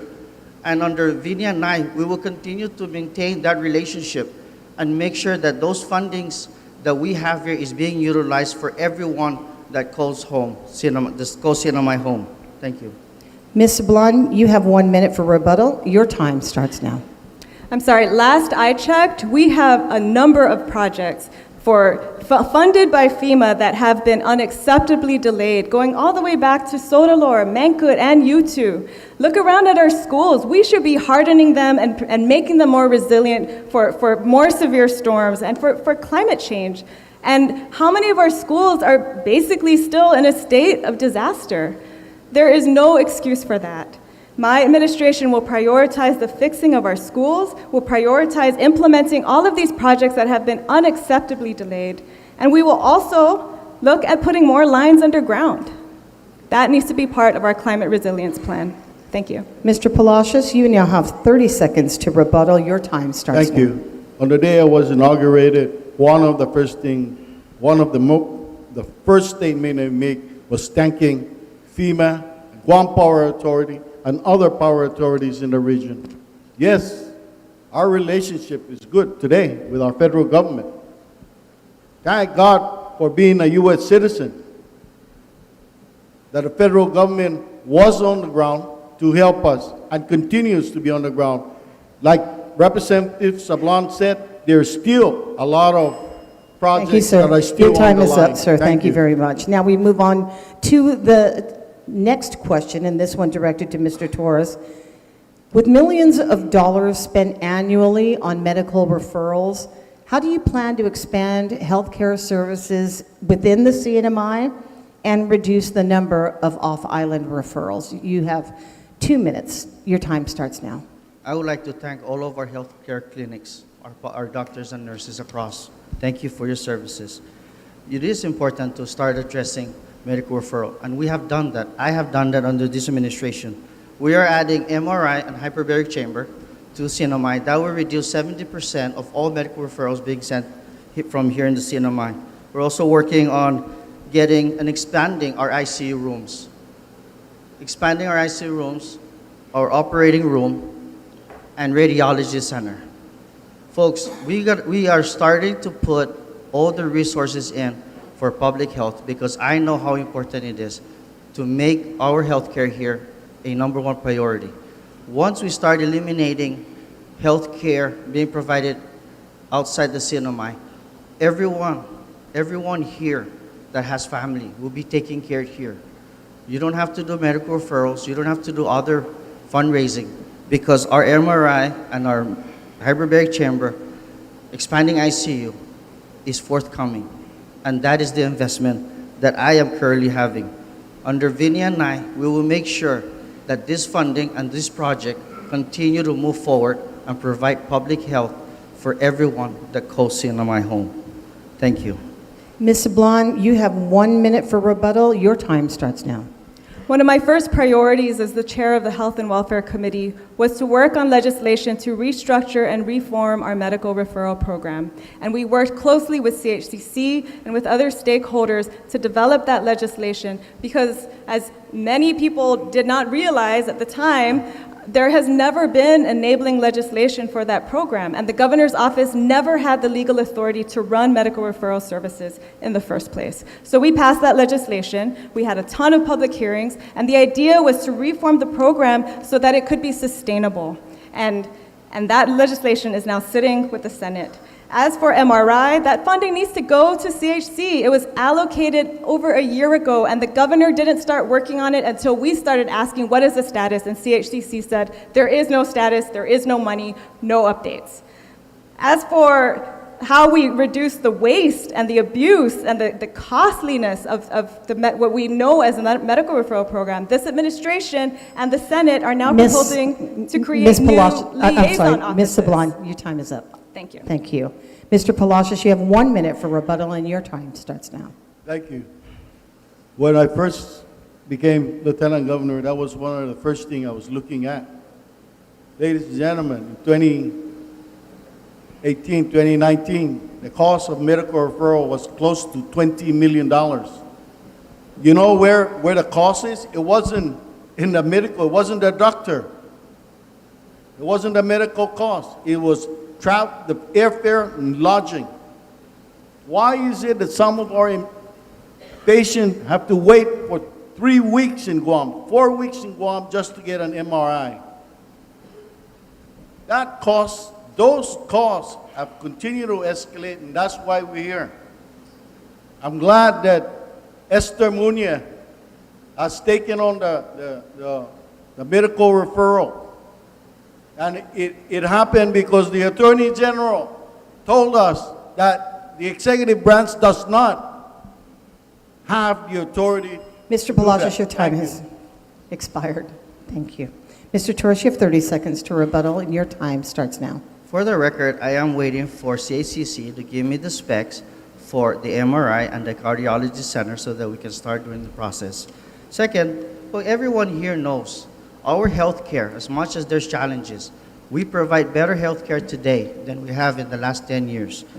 Under Senator Vinia and I, we will continue to make sure that this MRI, cardiology center, hyperbaric chamber, increasing the ICU operating room, this will eliminate medical referral patient, and that will solve everything. Thank you, Mr. Torres.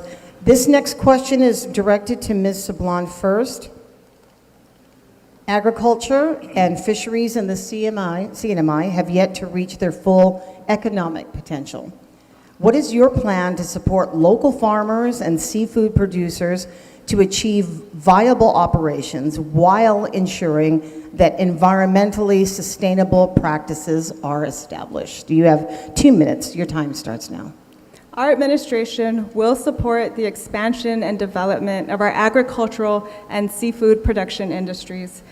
We see these as being compatible with tourism, and also because they tap into local resources, including human resources, and create opportunities for jobs and for export products for export as well as for our local markets. We import so much of our food, and in general, local food production is better for health, it's better for the economy, it's better for the hotels and the restaurants and the public school kids that eat local produce and local fish. So we will support that. We envision a realignment of all the agencies that have the resources to support agricultural and fisheries producers. So this would be Lands and Natural Resources, it would be NMC CREES, CEDA, SBDC, the number of these agencies, and let's add PSS and hotels and restaurants to that network as well to connect the buyers of these products with the people who are producing them. That is what we envision for expanding and diversifying our agricultural and seafood industries. Mr. Palacios, you have 1 minute for rebuttal, and your time starts now. We need to just do it. When I was at Fish and Wildlife, we were only catching, and the only fishing industry was skipjack tuna. That was it. I had the wherewithal to ask the South Pacific Commission to provide a training program here back then. I'm glad, I'm happy that a lot of our people have gone into bottom fishing. That is where the money is. And with Dave and the experts at NMC Chris, we will reinvigorate our agricultural sector in the Commonwealth. Thank you. Mr. Torres, you have 1 minute for rebuttal, and your time starts now. In order for you to know what they need, you need to be like one of them. I am a farmer, and I am proud to be a fisherman.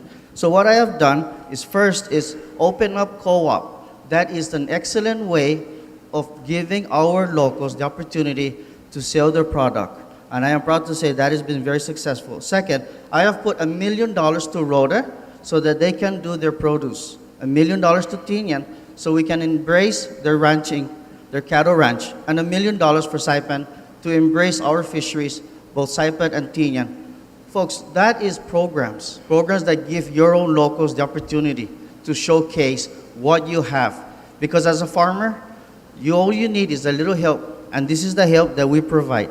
Under Senator Vinia and I, we will continue to advocate for every farmer and every rancher that calls CNMI home, whether it's Rhoda, Saipan, Tinian, or the Northern Island. And we need to start embracing our Northern Island as well. Thank you. Thank you.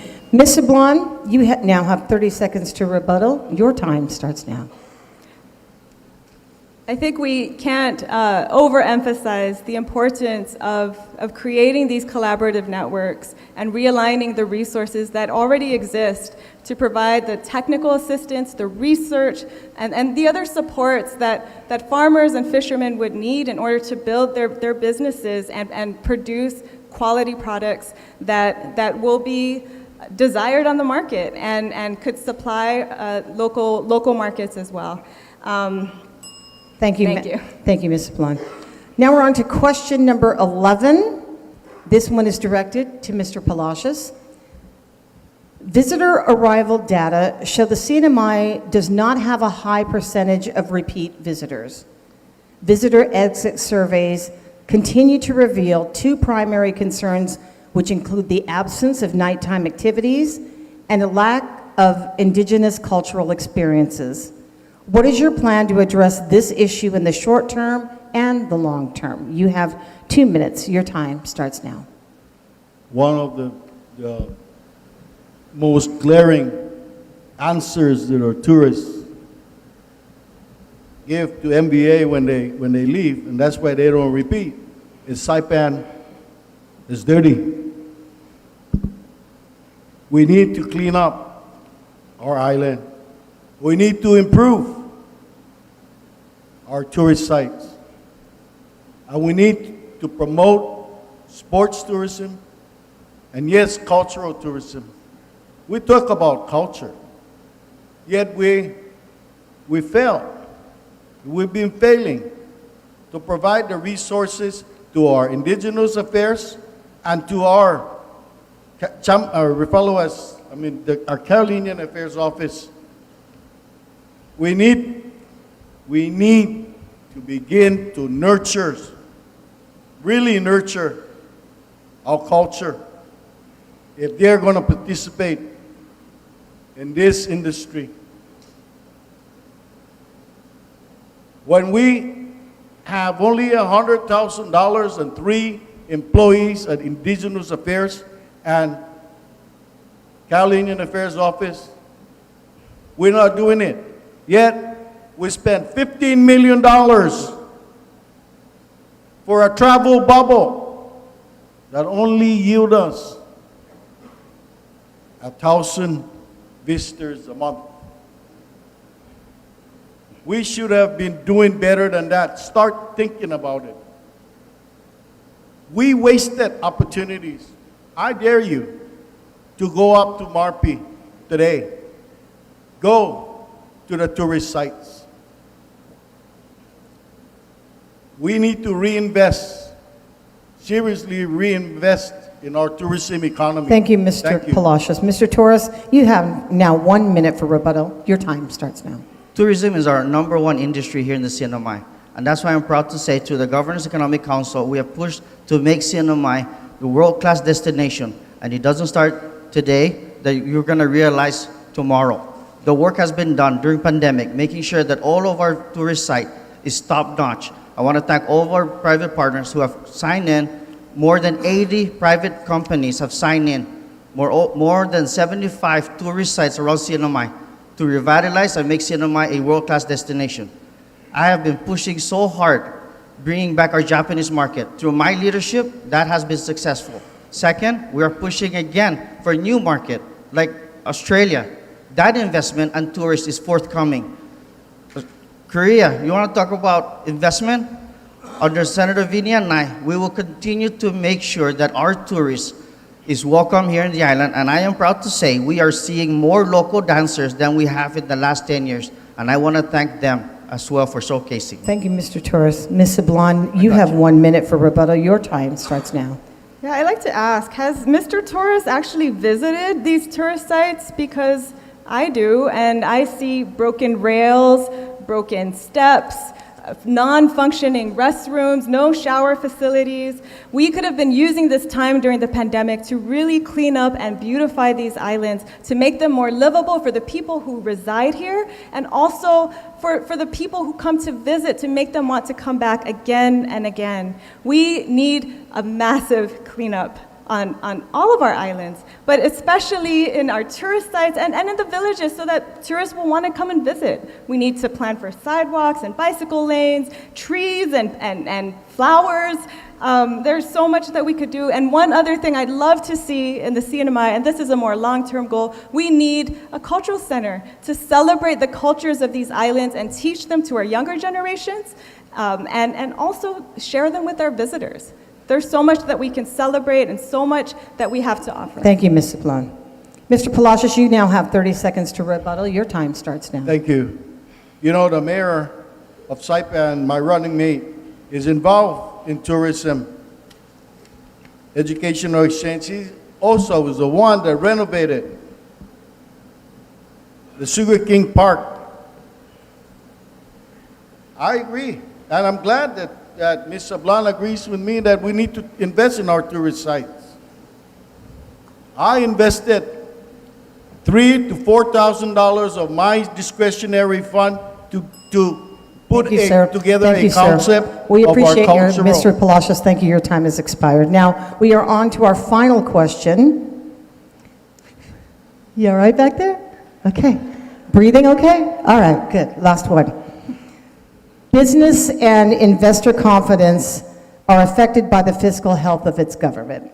With ARPA funds expected to run out soon, what are your plans to address government budget constraints while not raising taxes and fees? Mr.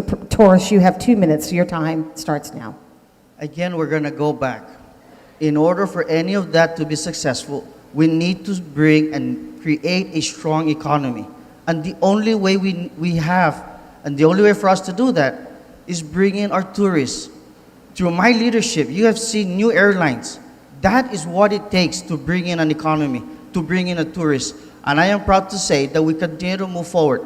Our Japanese market, we are able to bring them back. We were successful in pre-pandemic, and then we're bringing them back now again.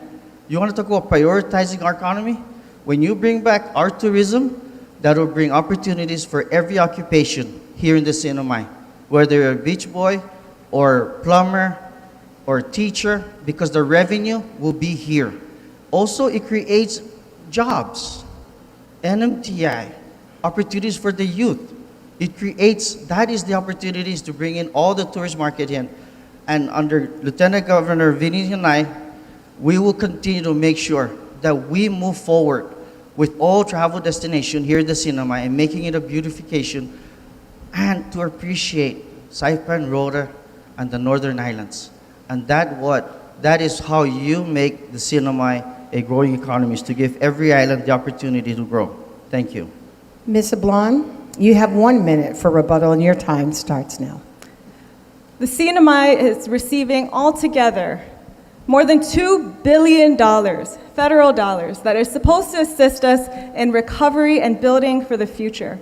And there is no transparency at all in how these funds are being spent.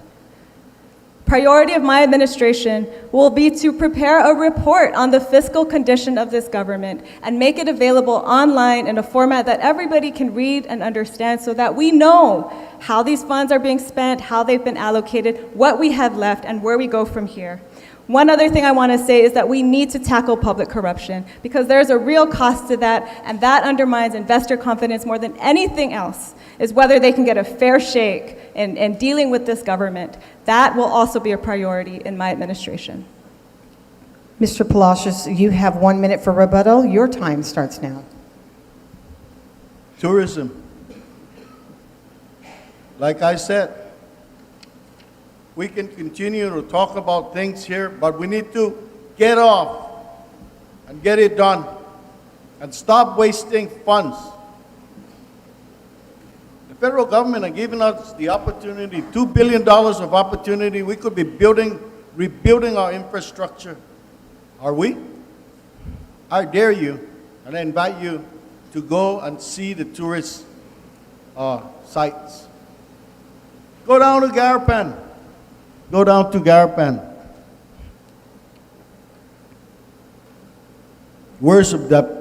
That's supposed to be the center of our tourism. That looks like Skid Row. Seriously, I hate to say it, But walk down there. Really?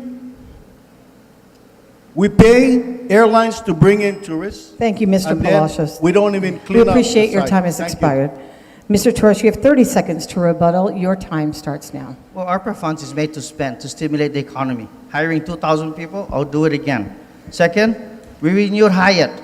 We renewed Crown Plaza, Mariana Southern Airways, Mariana Pacific Airways. New investments coming in. That is a partnership that we have with all of our private partners and the government.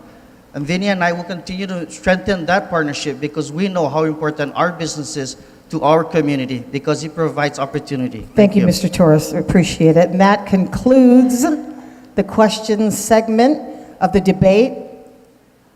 And so now we would like to offer the candidates an opportunity to make a closing statement. And we'll begin with Ms. Sablan. You have 3 minutes for your closing statement. Your time starts now. Thank you, Patty. Ladies and gentlemen, I'll say it again. There is so much at stake in this election. It's not just about winning in November, and it's about more than just the next 4 years.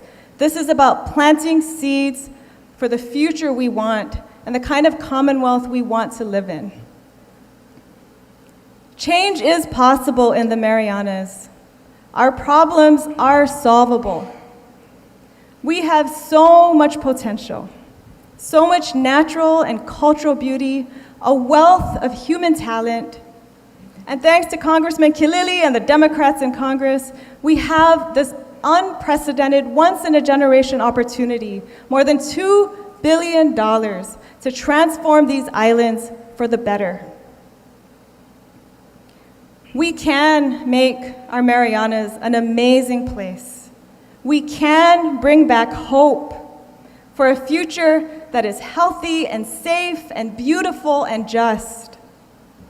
We can bring back pride in our home and make investments in the education and well-being of our people and the critical infrastructure, the water, the wastewater, solid waste, power that we all need to thrive. It starts with good governance. That is the promise of our covenant. That is the change that is on the ballot in November. Change will come to the Marianas when we vote for it. So please, vote. Bota imen magas ni sinya unangoku. Imen magas ni ti un medagi per un mesad kengwen. Bota zuzan si lela, zaba ina zuda hamzu todus. Vote for leaders you can trust, leaders who won't lie to you or steal from you. Vote for Layla and me, and we will help and work for everyone. Layla and I are number 1 on the ballot, and we humbly ask for your support. Sizus Maasi, Hiwisao, Salamat po, and thank you. Mr. Palacios, you have 3 minutes for your closing statement, and your time starts now. Thank you. Ladies and gentlemen, this election is our defining moment. Together, we will rebuild trust in our government, trust that was lost during the FBI raid, trust that was lost with the impeachment, and trust that is lost during the present case in court. Our governor, Governor Torres, said he is resilient. No, ladies and gentlemen, Hamzu man resilient, for it is you who have endured 3.5 years of alleged unethical leadership, where it is not what you know, but who you know. The Commonwealth was the envy of other government in the Pacific. Our forefathers, my father included, negotiated a covenant that granted us U.S. citizenship, economic opportunities, and equal treatment under the law. Now, ladies and gentlemen, our Commonwealth is at a crossroad. Under our Palacios Apatang administration, the Commonwealth will be a shining example of government of the people, for the people, and by the people. Dave and I are running to rebuild our economy, to improve our public health system, to reduce the cost of utilities, to invest in our children and our workforce, to create opportunities for families by increasing home ownership, and to support our retirees and our veterans, to create a safer communities and to rebuild our infrastructure. David and I stand by our records of over 50 years of combined experience in executive and legislative branches. Leadership starts at the top. It is empowering. And with your support, Dave and I will be the leaders that our forefathers envisioned and that our people need today. With your support, our islands would be a beacon of shining light, a source of pride, a government that our people can be proud of. This November, we ask for your support. Please vote Palacios Apatang. We're number 2 on the ballot. Thank you. Jesus Masi, Giliso, Zan. Viva Marianas! Thank you, Mr. Palacios. Mr. Torres, you now have 3 minutes for your closing statement. Your time starts now. To everyone that calls our Commonwealth our home, in this election, you have the choice to continue with the progress we have made and leadership you deserve when the next typhoon, pandemic, or economic disaster hits. You have seen me deliver the promises of progress and solution-driven leadership. If there is one thing I want you to get and remember from this, is this. All the solution and success does not happen on this stage. It couldn't happen with mere speeches. It happens with a dedicated team going to the front line with my front responders, going to the airport at 2 o'clock in the morning to receive critical goods, supplies, conducting Zoom meetings at 4 a.m. with our federal partners to ensure that we get proper resources, establishing a relationship with all of our federal partners, FEMA, DOD, DOL, Department of Interior, and the White House. Over the last 3 years, I have virtually done this alone. I am running with Senator Vinnie Flores Sablan as my Lieutenant Governor. I need a partner that can be with me in the front line. I need a partner who will show up every day to work. Our Commonwealth deserves a reliable Lieutenant Governor. Remember, when you walk into that booth, that you are voting for solutions, voting for leadership that delivers, and you are voting for my Lieutenant Governor, Vinnie Sablan, who we know will show up every day to work and who would join me at the office or on the field. It's been tough running this government alone. Imagine working together with a reliable and capable partner. Maniluzan man yan now. Pinana malago sa Binoyam, zundokulan isus masi, ni todo bedisyon sa potasyon. Espesyal ibotun konfiansa para imanmapo siya na eleksyon. Untingwan na kada dia sa banmoktazo para hamzun ni terementin Marianas. Masya haji, zapan siya monu. Animoktu tempun typhoon, haji gagi sa mena, gohu. Animoktu sti pandemic, haji un lili, kada dia ujung, gohu. Haji man gagi in the first responder, gohu. Safa, say puntanti puro mali. If I'm a good no masangani sila niya, dad offer no sangani publiko po fanyagi gigima lomahan wo. Jo sangani gilek ko, pamagon no ti pereo si dad za nutro. So obligasyon no by protehi hamzu ni Toto Marianas. Za zangin by sangani unu pusaga za yotru pohano, bihano za bifanami. Sa enigi puntantek ko. Ato si Senator Vinnie, taigi gwini pogo, gaigi pogo za totsagi budget. Safa, it is critical that he's there to address the budget, to safeguard every employee in the government. Por favor, viva Republican Party, viva all of our GOP party, every candidate in the Republican Party. Thank you, sir. Ugaizamzo. Thank you, Mr. Torres. Thank you to all of the candidates. You can all express your appreciation for their time. of your camps, please thank them.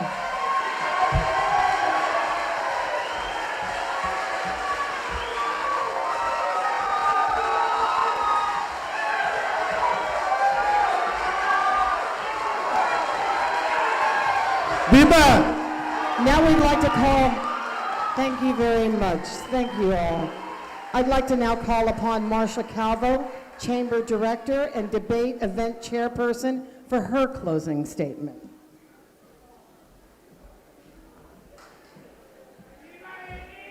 How about that?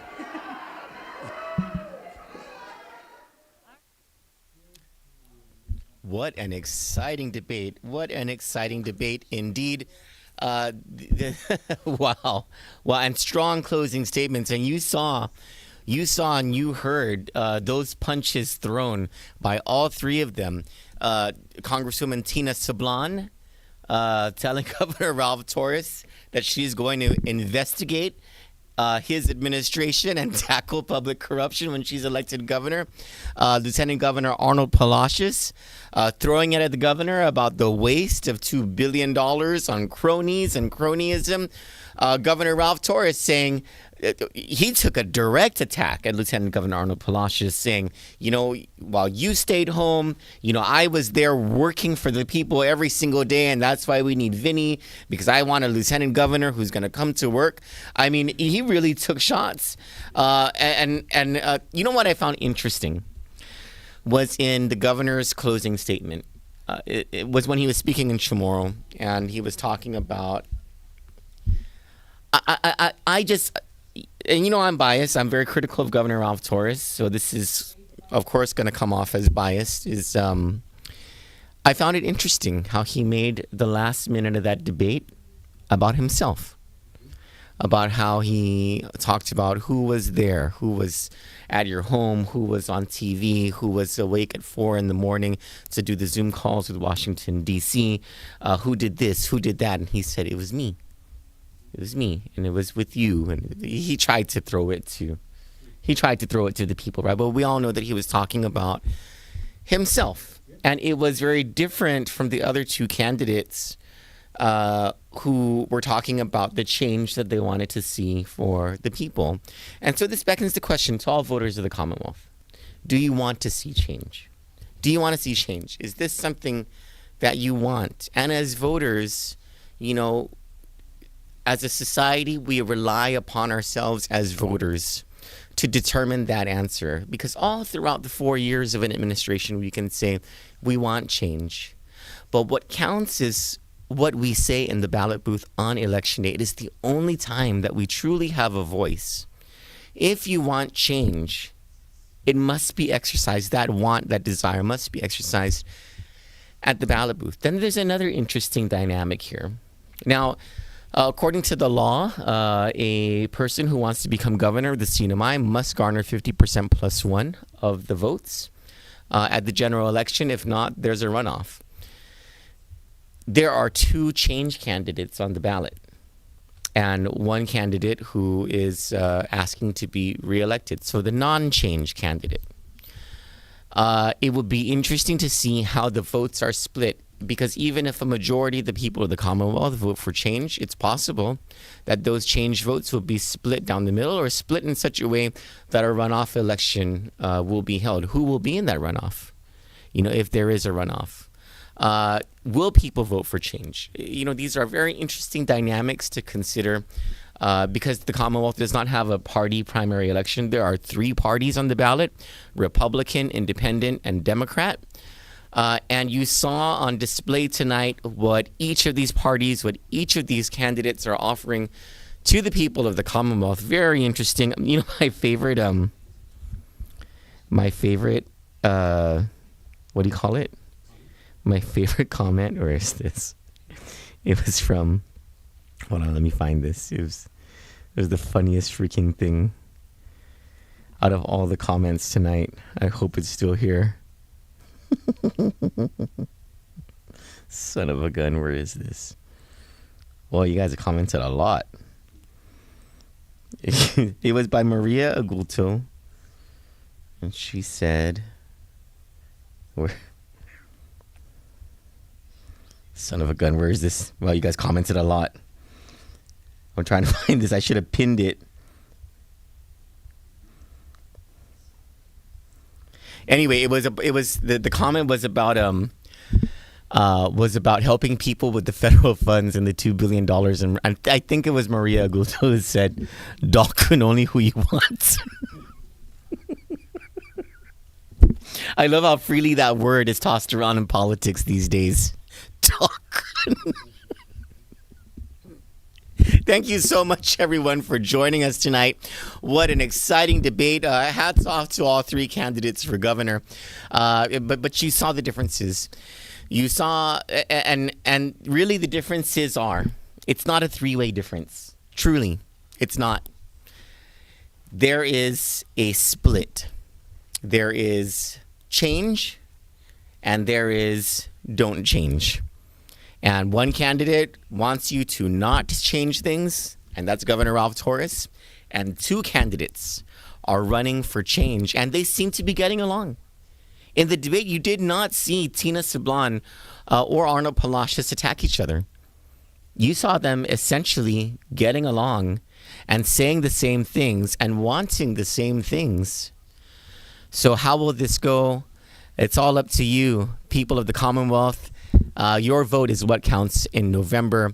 Thank you so much for joining us. I'm proud to announce that next week, Saturday, live in studio will be Lieutenant Governor Arnold Palacios and his running mate, Saipan Mayor Dave Apateng. And we are hoping that the day before, I believe on Friday, we will have Congresswoman Tina Sablan and her running mate, Congresswoman Leila Fleming-Staffler. Both gubernatorial teams will be on Guam for fundraisers and to meet the people of the CNMI who have been living on Guam. And we will just love it. It will be my first time. I've met Tina Sablan in person. I've met Leila Staffler in person over at Nola Hicks's house. I've never met Lieutenant Governor Arnold Palacios and Saipan Mayor Dave Apateng in person, and I will be very excited to meet them when they come here in studio. Thank you so much for sticking with us tonight. We very much appreciate your time. God bless you all, people of the Marianas. May his peace be with us, and may his love and blessings abound for all of us in the Mariana Islands, for our future, the future of your children and your grandchildren. God bless you, and we love you all. Good night.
Bottom line is we're gonna make you a better person.